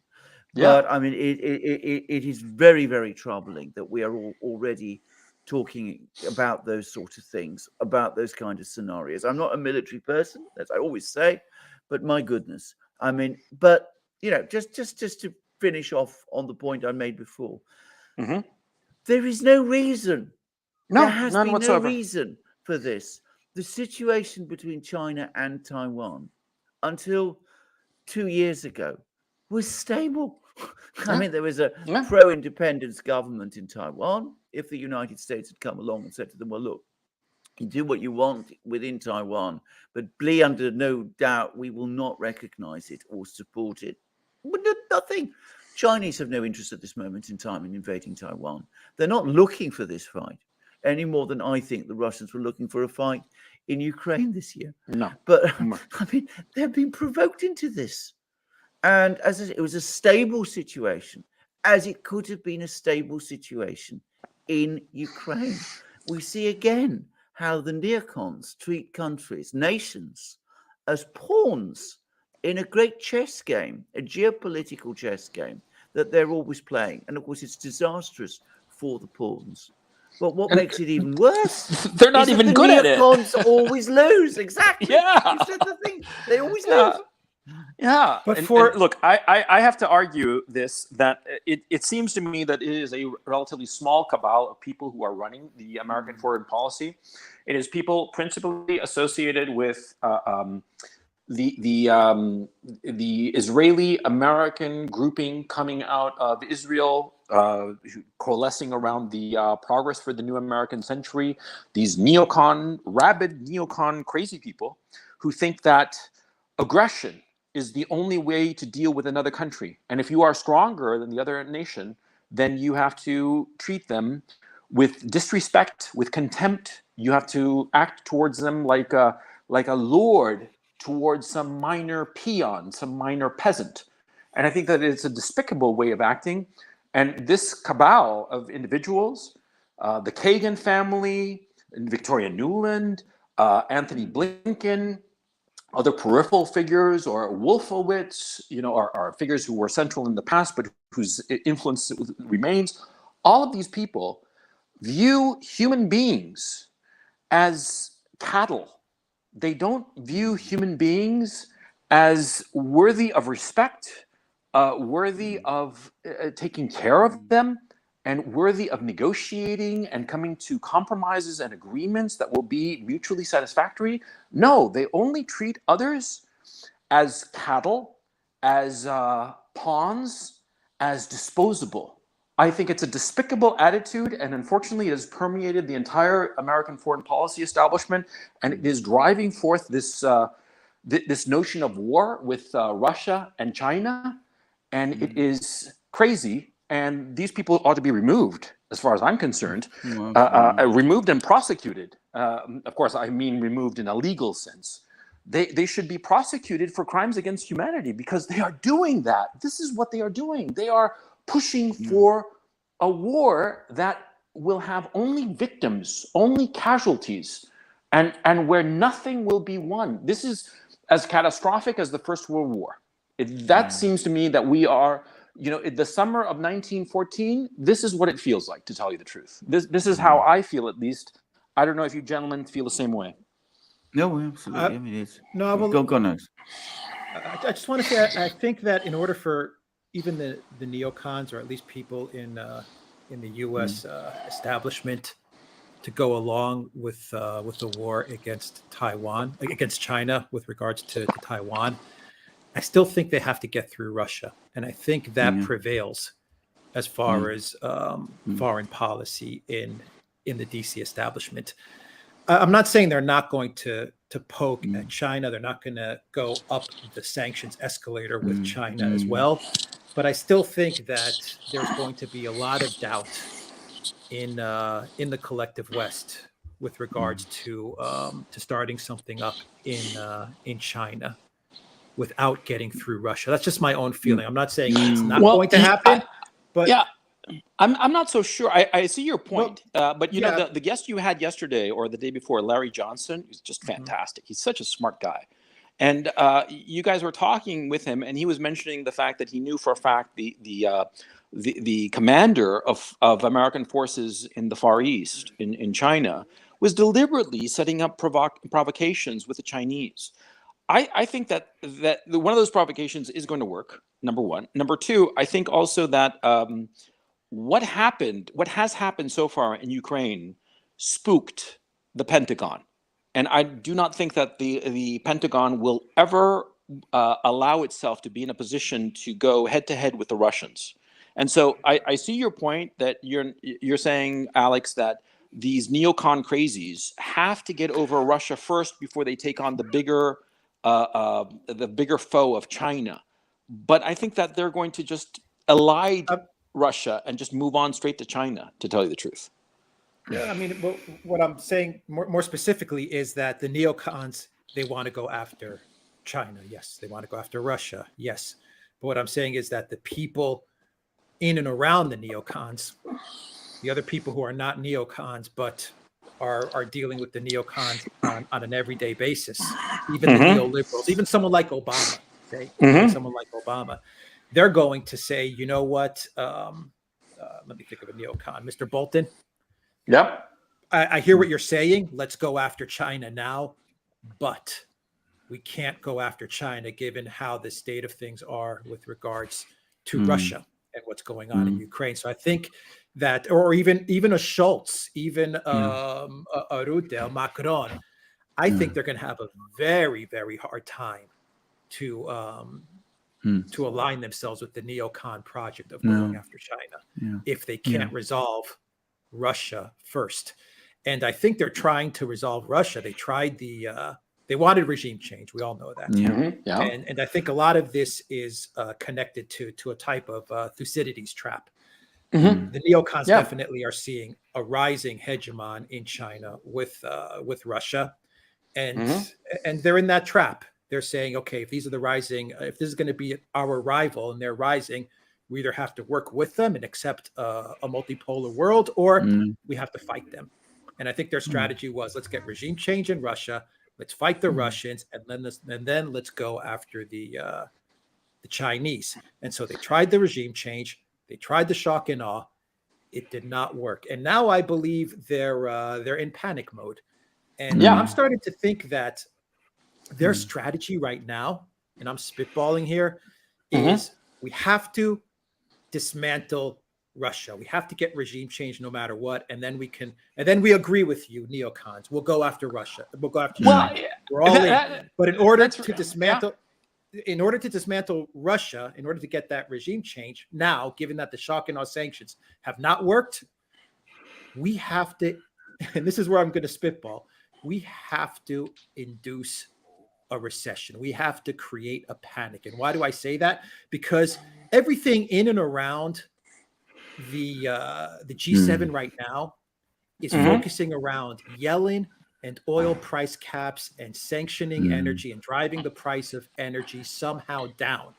But everything they're doing is driving the price of energy up. And I was reading an article from Citigroup where they said that they believe if a recession continues and we move towards a depression, then the price of oil will get to around the $40 range by the end of 2022, 2023. And I think they're trying to balance out elections, the midterm elections, trying to not get slaughtered so much come November, along with trying to induce a recession, because I think they believe, you know what? If we can get the price of oil down to 40, we're going to dismantle Putin's war machine, and then we'll be able to to get our big counter offensive. We'll be able to take back the Donbass and Crimea, and we'll be done with Russia, and then we can hit at China. I see exactly your big point. picture view, but this is no. how I understand your rationalizing point of view. I understand your point of view completely, but precisely because the policy has not worked with Russia, I think the neocons are doubling down. Just as Alexander says, they never know how to put in a reverse gear. It's always doubling down, always moving forward. And this Pompeo speech, when it becomes clear that Russia is the Russia campaign is failing, that's when he comes out with this big speech saying that we have to recognize Taiwan and really just poking at China because they realize that Russia is lost. And so therefore, they're like, what do we do now? Like panic mode, like you, Alex, say. They are in total panic mode. So they're saying, let's double down, as Alexander always says that these people do, which is correct. They always double down. They failed in Russia. It's really clear that the Ukraine is going to be chewed up completely by Russia. So they're doubling down on China. Let's fight China now. That's why I think that the speech came out. You see where I'm coming from? Absolutely. I just want to say one real quick thing, Alexander, before I pass it off to you. I agree. I think the neocons are saying, let's just go after China now. But that's the neocons. My point, Gonzalo, in all of this is, yes, the neocons are definitely focused now on China, and they're saying, let's just skip over Russia, let's go to China. But I still think they're going to have a hard time getting everyone else to buy into the let's go after China and just skip over Russia. I think everyone else is saying we have to take out Russia first. We have to. There's no other way around it. That's just my sense of things. Okay, Alexander, you're the referee here. What do you think? No, I've also been reading these things. I've actually read people saying, if there's a recession in the West, it's curtains for Putin. The Russian economy can't adjust because $40 oil will mean that they'll only get $25 for their oil, and they have this is going to destroy their economy, and we're going to get all the effects that we've been talking about. What I think people need to remember though is that we've actually been there. We had back in 2016 $25 oil, and Russia came through. And I can see that may be the policy. But they weren't fighting a war at the time. No, they weren't fighting a war at the time. But exactly, we don't know what the costs of the war are going to be. But having said that, I can see that. I'm going to say straight away, I don't think that's going to work. I think it's based again on a misunderstanding of the way in which the Russian economy works. Every step that the neocons have made has been based on the assumption that they're dealing with a one-dimensional economy. The gas station masquerading as the country. Exactly. Now, the trouble is, of course, that their initial sanctions were based on that assumption. Crashing the oil price is based on that assumption too. Ultimately, it's and one would have thought that by now there would be some beginning of an understanding that actually things are more complicated with Russia than that is. Now, all I'm going to say is yes. The Russians will respond to a collapse in the oil price. They can respond to it through one very simple method. They will let the ruble fall. Now, yesterday, the day before yesterday, we actually saw that oil prices fell by 9%. The ruble declined.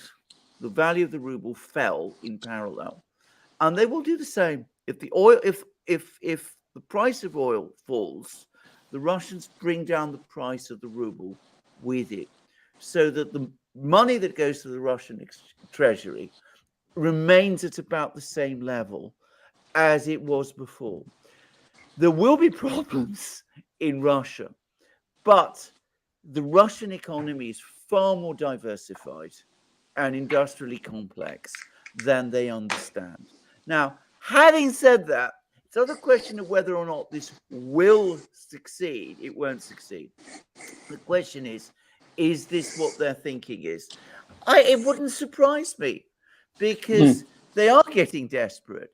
They are starting to panic, crashing, the Western economies to bring down the price of oil and bringing down Putin is something these people are perfectly capable of doing. The only question I do wonder about is, would the Democratic Party, would other people in the United States go along with a plan like that? And if we do start heading in that direction, we're going to start to see, it seems to me, more political conflicts. There's a steep recession in Germany. There's a steep recession in the United States. We've already seen what the effect of the growing economic problems in Britain are. I mean, it seems to me it's a recipe for political instability in the West, perhaps not in Russia. Well, here's the thing about Russia. Alex, you're going to say?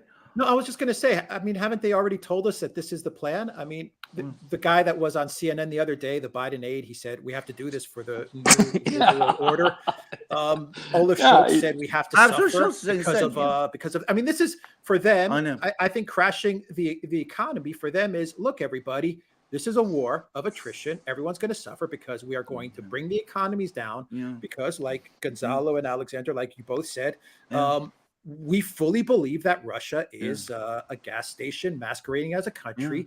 And we know that Russia's budget break even for oil is something like $45. So if we can get that to $40, we've got them. We've done it once. We did it once during the Soviet Union. That's our thinking. We've done it once. Let's do it again. And then we can hit China with all our force, and we'll get rid of I think Russia's off the table. I think Russia's off the table for multiple reasons. Number one, the West can't take Russia on militarily. They know that. Number two, they can't take them on economically. They've just discovered that with the sanctions. And number three, they can't take them on politically because the Russian people, from my understanding, and you gentlemen both have even more people that you know, and you could give a greater appreciation of this, the Russian people seem to be just lockstep behind Putin, especially the intellectual class that has come to a come to Jesus type moment insofar as the Russia's relationship to the West. And so whereas in the West, you are seeing social collapse. I mean, that's what you call what is going on. What is going on in the Netherlands, which I hope that we can discuss in a little bit, is incredible. I lived in the Netherlands. I know Dutch people very well, and what I am seeing, I am truly shocked.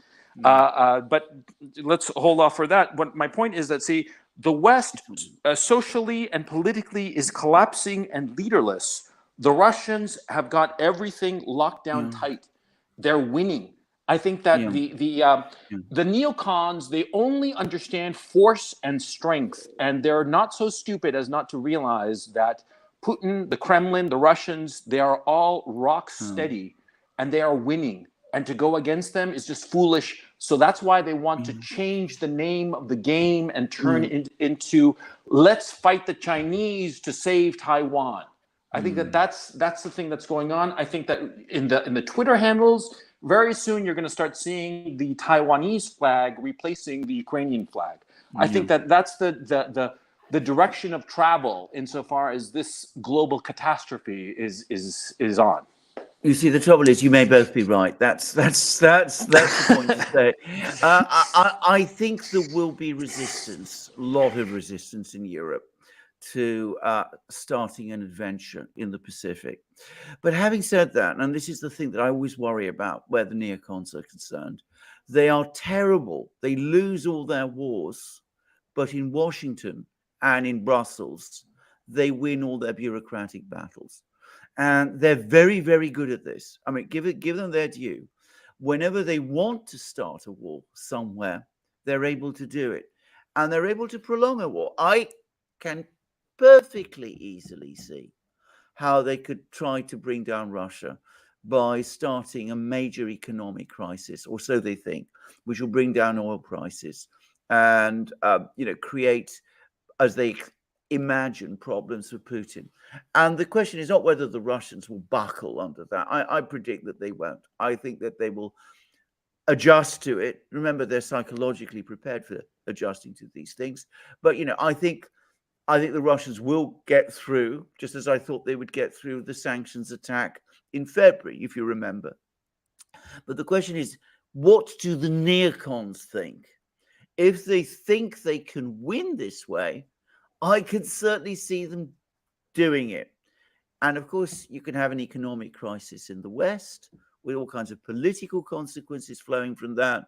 But if you're thinking of these grand existential ways, you've got to stop the Eurasian colossus emerging. You've got to break Russia. You double down anyway on everything that you do. I can see that some people in Washington could be thinking in those terms. And in fact, I've seen evidence that they are. Unfortunately, I also think that there are some people in Washington who are looking now for opportunities to start a conflict over Taiwan. After all, what was it Pompeo said? He said, we should recognize Taiwan now. That's my considered view, is what he said. We should recognize Taiwan now, irrespective of the consequences. So, it's possible that they will try to do both at the same time. I suspect there are some of them who are saying, let's finish with Russia first. And there will certainly be people in Europe who are saying, for us, it's Russia at the moment. I mean, we can't start another war in the Pacific because that would be crazy. And we haven't finished with the Russians. In fact, we're losing there. So I can certainly see people pushing back. But I have to always say, and I come back to this, the trouble is the neocons win their bureaucratic battles. They always have done. I'm not saying they always will, but up to now, on that front, it's been a record of complete success. I've never seen a war that the neocons wanted that they didn't get. Is it true about Fair Iran point, and fair Venezuela, real quick, guys? Sorry? Iran has requested to enter BRICS. Venezuela hasn't. No, is that correct? I think that's true. I think that's absolutely correct. Yes, I think Iran has. Venezuela hasn't. Yeah, I mean, but bear in mind something that, of course, applying for BRICS membership is something you negotiate. So clearly, there's been some words spoken in Tehran saying, this is your moment to apply for membership of the BRICS. And there's clearly also talk with there's clearly no talk now with the Saudis as well, and all sorts of things like that going on all at the same time. But at the moment, they haven't moved on to Venezuela. They haven't moved on to Mexico, which is another country people ask about. But who knows? One day maybe they will.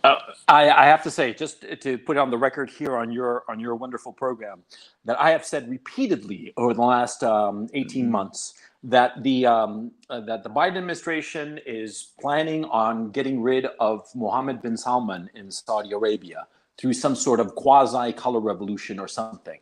And Saudi Arabia is a target on their list of naughty and nice list. Well, MBS is on their naughty list. They want to get rid of him. Yeah. Dangerous thing to do, I would have thought, but anyway. It's insane. But look, ultimately, I think that we're all in agreement on the following issues. Number one, the American foreign policy establishment is exceptionally dangerous.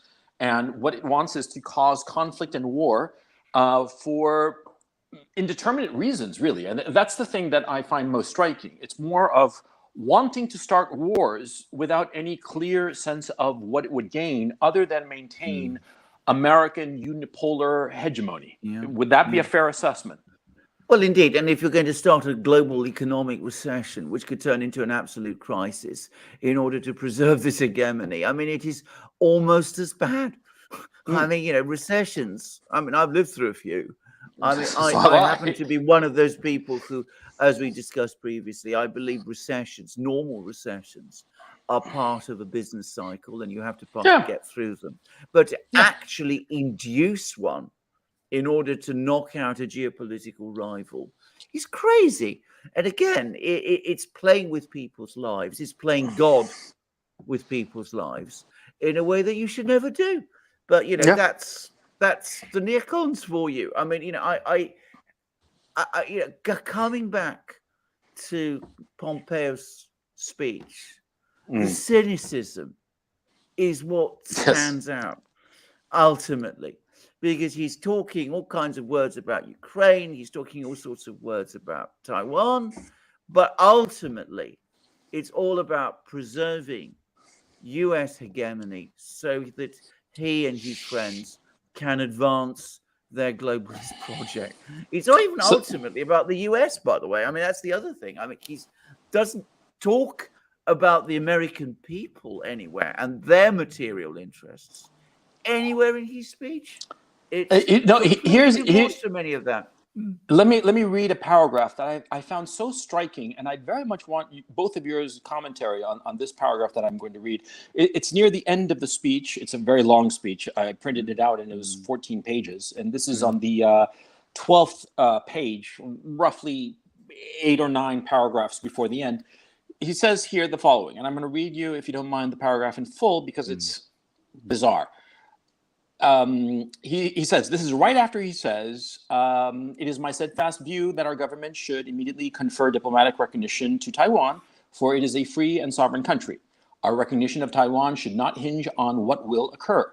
Taiwan is already an independent country. Our government should simply reflect that fact. There is that. And here comes this paragraph that I want your commentary on. This is central to helping us in Europe as well, because central to the economic well-being of American families is a United States that leads. It leads all across the world, both in military and in economic power. We must use our strengths prudently. Our founders knew this, and conservatively, for America is most secure when it leads by example and not by intervention. This is the lesson that we have learned since 9/11. We can get this right. Yeah, I mean, it's a crazy paragraph, or rather, it's not a crazy paragraph. It's a nod, if you like, to the more conservative people in the United States. But of course, he's not leading by example, because at one and the same time, he's angling to provoke a conflict in Taiwan, and he is talking about prolonging a conflict in Ukraine. So, from one side of his mouth, he says one thing, and from the other side of his mouth, he says the opposite. But there's no doubt which really interests him. So as I said, I come back to what I said. He's not really interested in the material conditions of Americans. And it is an extraordinary thing to say. I mean, just take a step back and think how bizarre it is to say that the livelihoods of Americans, the best economic interests of Americans are served by the United States expending blood and treasure all over the world, everywhere, in every place, and all the time, which is essentially what he's telling us, that this extraordinary foreign policy of intervening constantly is something that Americans need in order to be prosperous. I mean, I think it's a bizarre thing, and it's despicable. What a burden! Well, what a burden to inflict on your own people and your own country. Doesn't that bring us full circle to Boris Johnson and why he's leaving? Holding on. Thing. It's putting just something the most over bizarre. your country. The final thing that struck me about this speech, besides the title, because the title of it, the three lighthouses of liberty, where during 12 odd pages, 13 pages, he never once mentions Israel, but the three houses of liberty are Ukraine, Taiwan, and Israel, which I find laughable. It's an apartheid state as far as I'm concerned, and an apartheid state that is inflicting gross humanitarian violations on the occupied Palestinian regions. But be that as it may, these are the three lighthouses of liberty: Ukraine, Israel, and Taiwan. And he is basically outlining that the American people should spend their money. They should go into a severe recession/depression for the sake of these three countries, that the United States should basically mortgage itself as a nation to, quote unquote, protect these three lighthouses of liberty, which is just absurd. And the final point I want to leave about the speech is that Pompeo, at the end of the speech, he mentions a case of a person here I'll read the relevant part. He says, Oksana, he's winding down the speech. I close today by relating a story of pain, bravery, and rebirth that affected my wife, Susan, and me deeply. Oksana Balandina was walking to her home with her love, Viktor Vasiliev, when a landmine tore off her legs and part of one hand. Oksana and Viktor were married last month in Lviv Surgery Center after Oksana endured multiple operations. Very fine, but the obvious question, see, who put the landmine? It wasn't the Russians. It wasn't, And so he's cynically using a tragedy of these people. I have no idea who they are, and I feel very sorry for their situation. It's tragic, of course, to lose limbs in such a horrifying way. But be that as it may, the point remains, he is using this cynically. And allowing people to infer that it was the Russians who put this landmine, when the Russians had nothing to do with this. It was the Ukraine armed forces. It was under Zelensky's orders. And that kind of cynicism of our guys did this, but I'm not going to mention it to you so that you can assume it was Putin and those evil Ruskies who did it. It's really just despicable, the manipulation of reality and the truth in order to get your political way. These people will do anything to get their way. And I read that and I was like, I didn't know whether, or I laughed out loud on the one hand because I'm of a humorous disposition, but at the same time I was outraged by the cynicism. That's the thing. How cynical. Sorry. No, absolutely. I mean, and to misuse a personal tragedy in that kind of way, to make yourself appear compassionate and human, even as you're advocating policies which will prolong one war and potentially start another. I mean, that is cynicism beyond imagination. I mean, I've never seen anything like this in my lifetime, and I've seen some pretty extraordinary things in my lifetime. I mean, the neocons, not just from Pompeo, of course, when they talk in this kind of fashion, I mean, they're really just impossible. Like when they talk about breaking up Russia and present it as a project of decolonization. I mean, it's this misappropriation of language to achieve these aims. Orwellian, well, it is an Orwellian use of language, but it is incredibly cynical. But I mean, the thing to understand, of course, is that these people are there, that they're powerful. I agree, there are not many of them. I mean, this is a small group of, a couple of thousand. But they are influential at most. But they are influential. Powerful. They're embedded in all the. They're very dangerous. They're embedded in all the usual, all the various positions, and they have powerful allies. They have powerful allies in the military-industrial complexes in Britain, as well as in the United States, by the way. They have powerful allies in Brussels, in the European Commission and the European bureaucracy.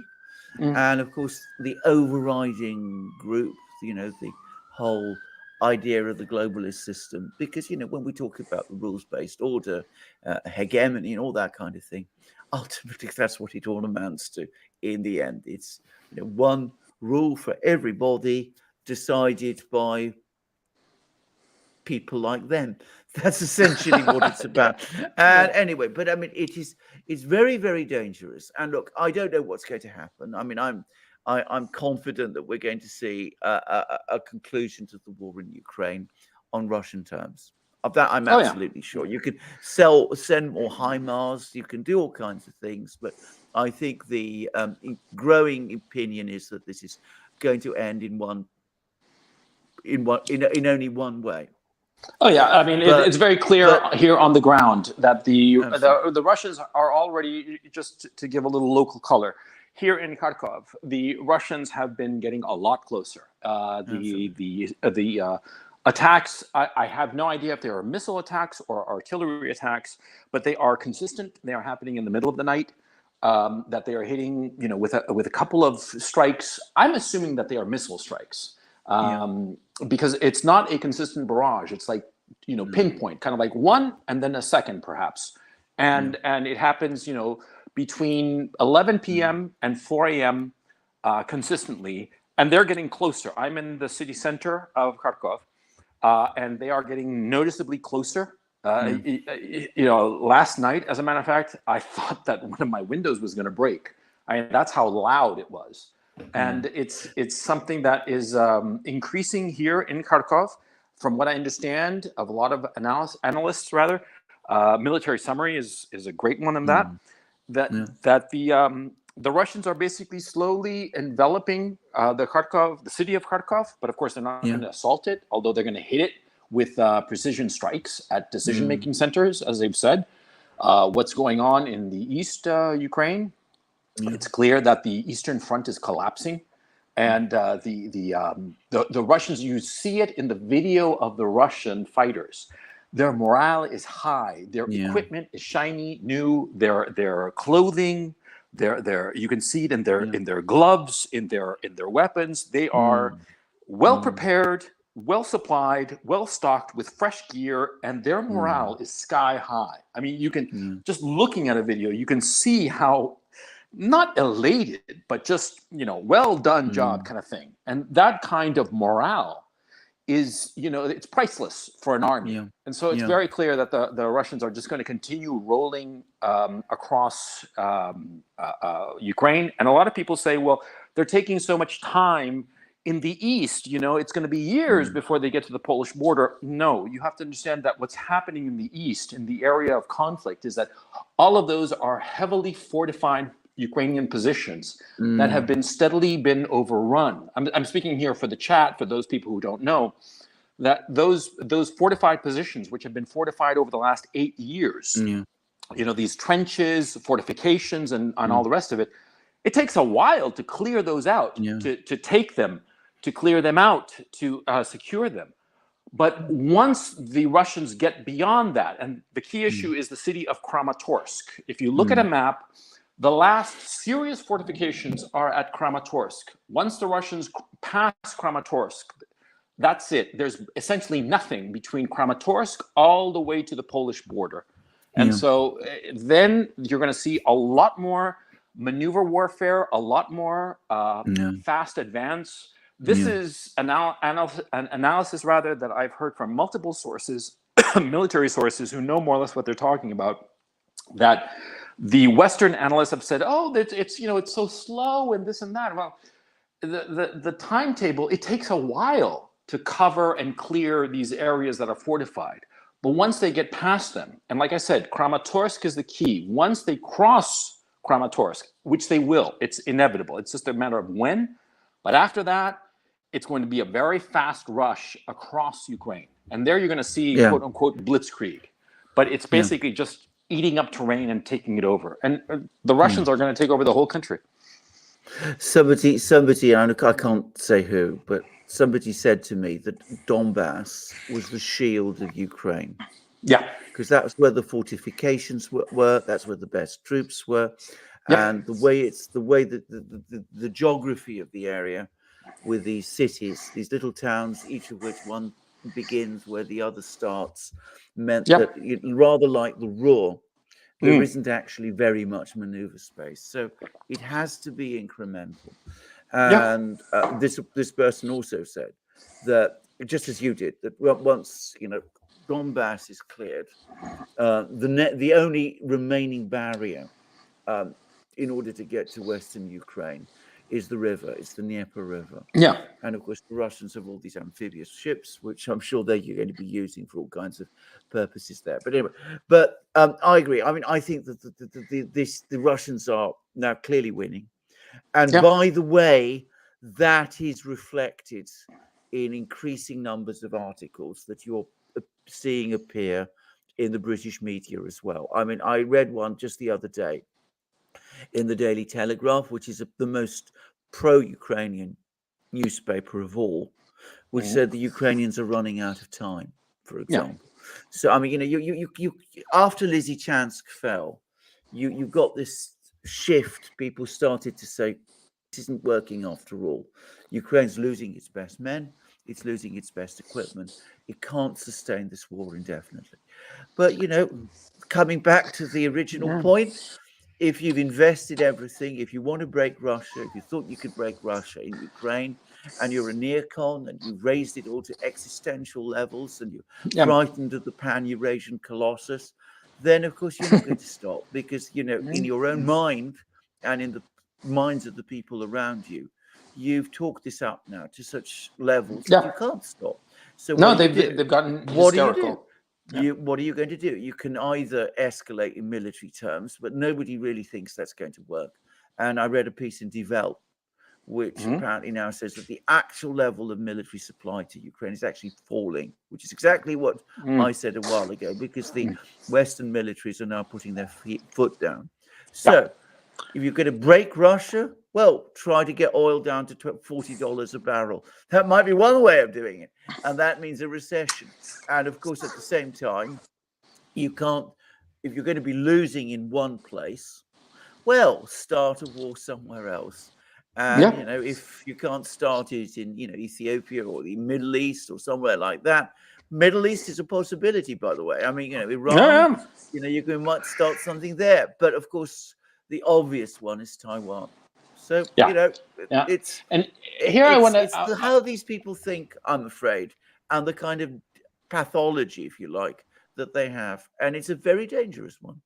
When one of the things that you mentioned quite correctly is that they have friends all over, and one of their friends is in the Netherlands. And I'd like to discuss this because what is going on in the Netherlands is outrageous.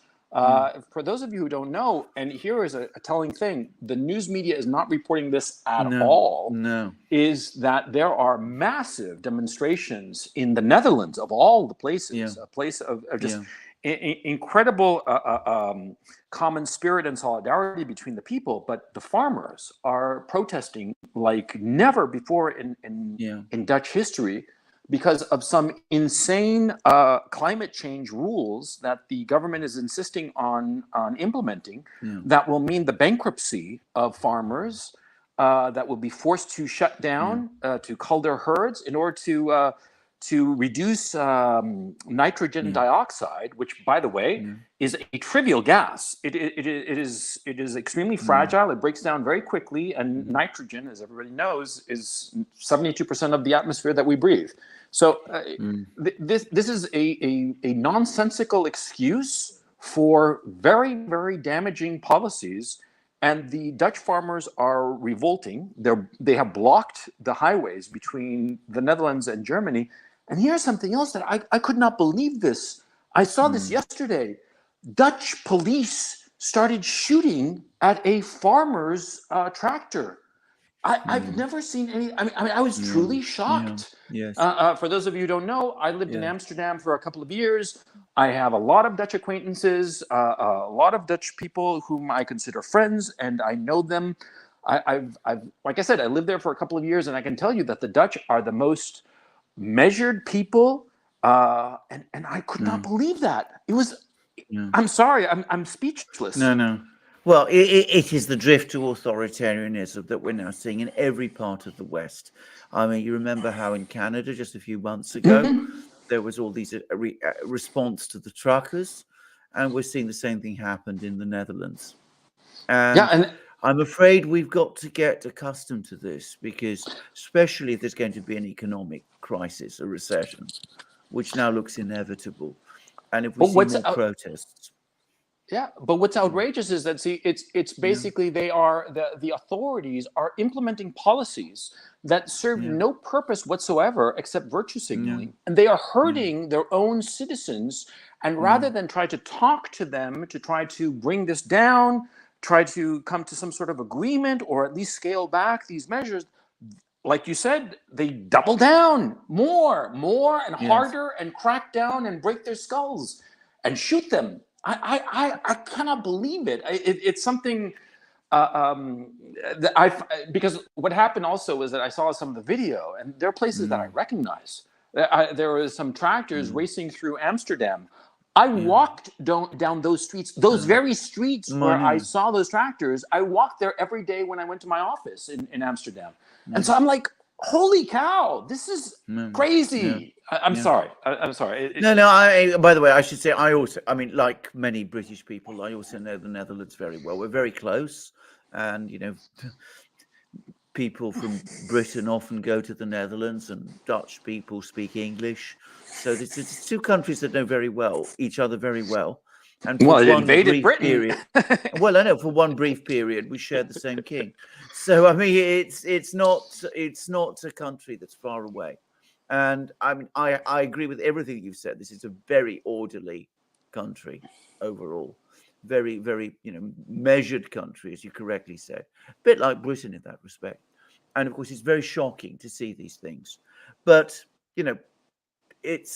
I'm afraid only, I fear that it's only a brief peak of what is to come, because if economic crisis hits and all these things happen, then of course we're going to see a further tightening of controls and ever stronger measures taken against protests. By the way, we're having rolling protests in Britain all the time. We had public sector workers, we've had transport workers, people on the railways, we've had lawyers, extraordinary to say this, but lawyers, strikes happening in many places in Britain.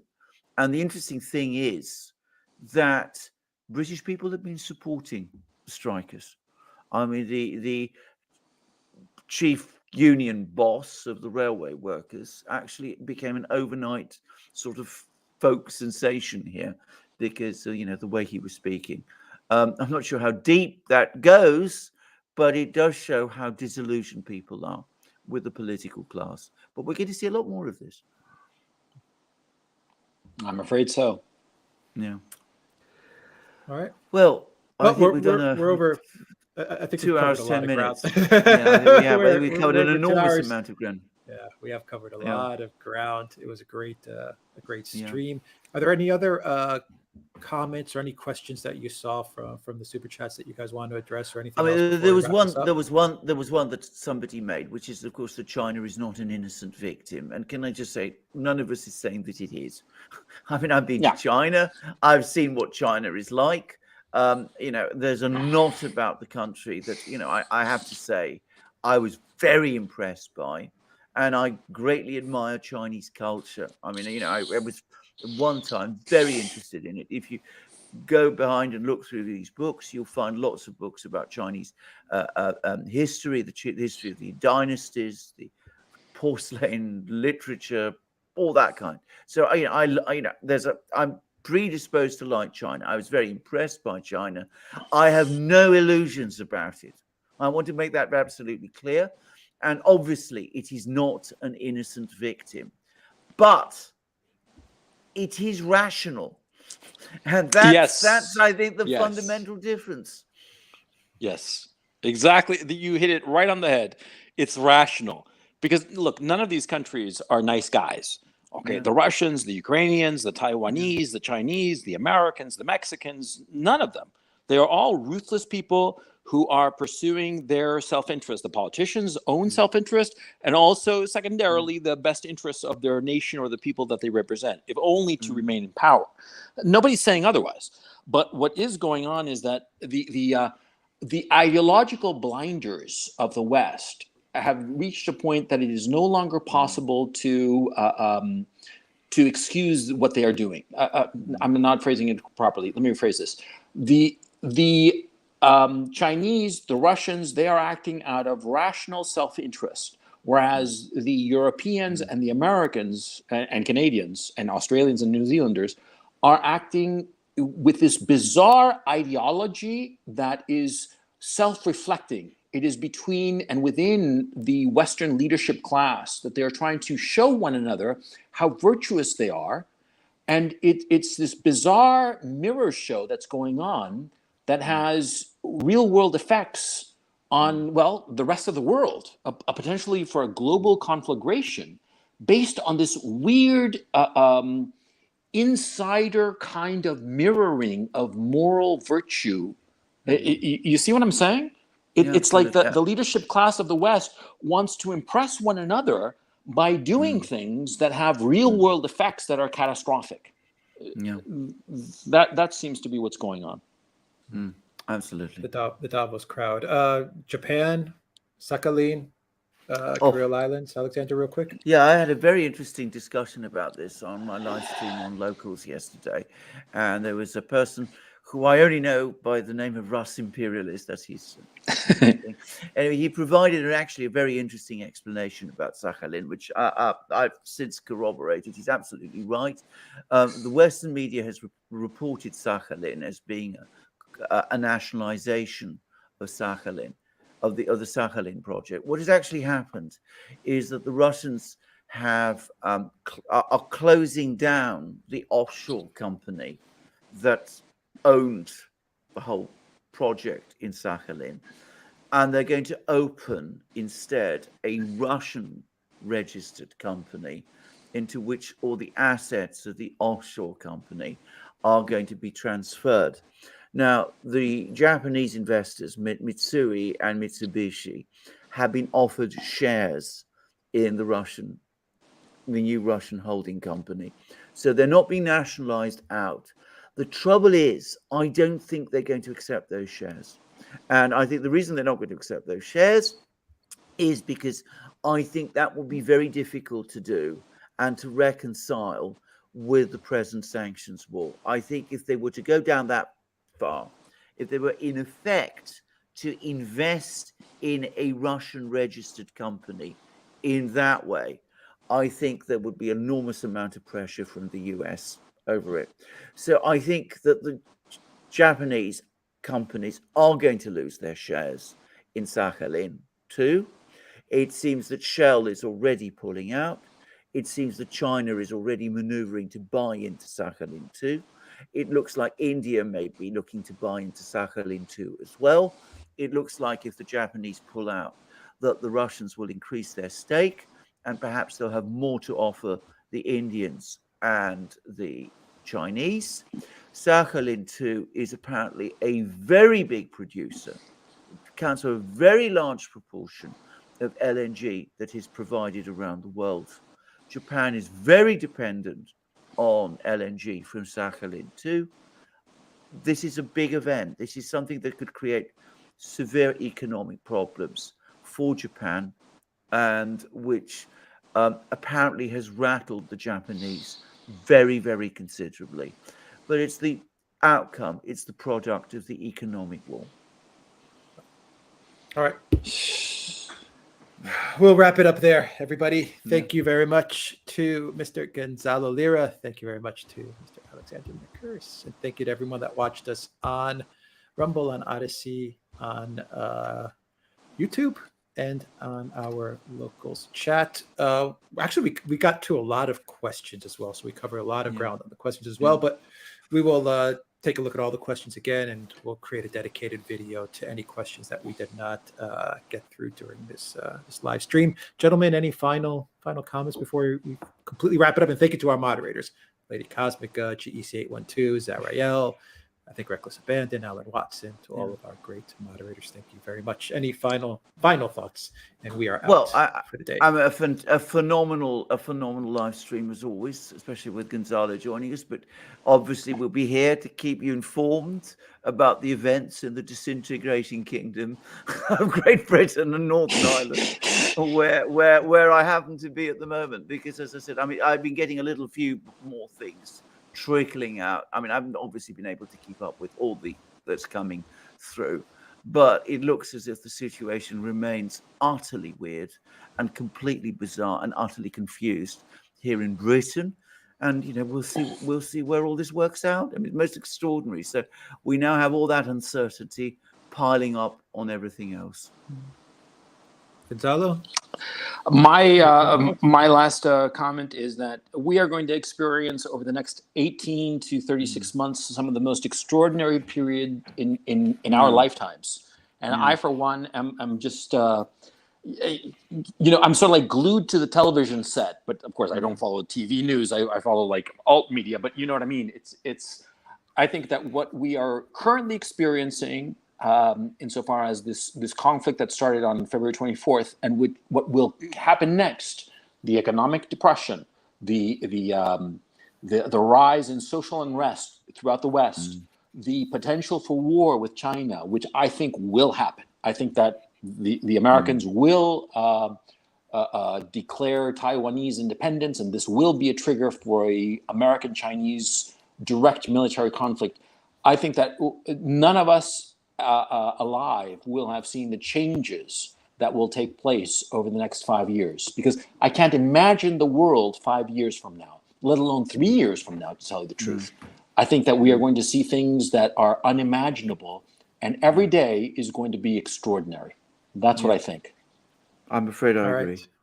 We will I'm leave afraid it I agree. there. Thank you, everybody, for tuning in during this live stream. Have a great day. Take care.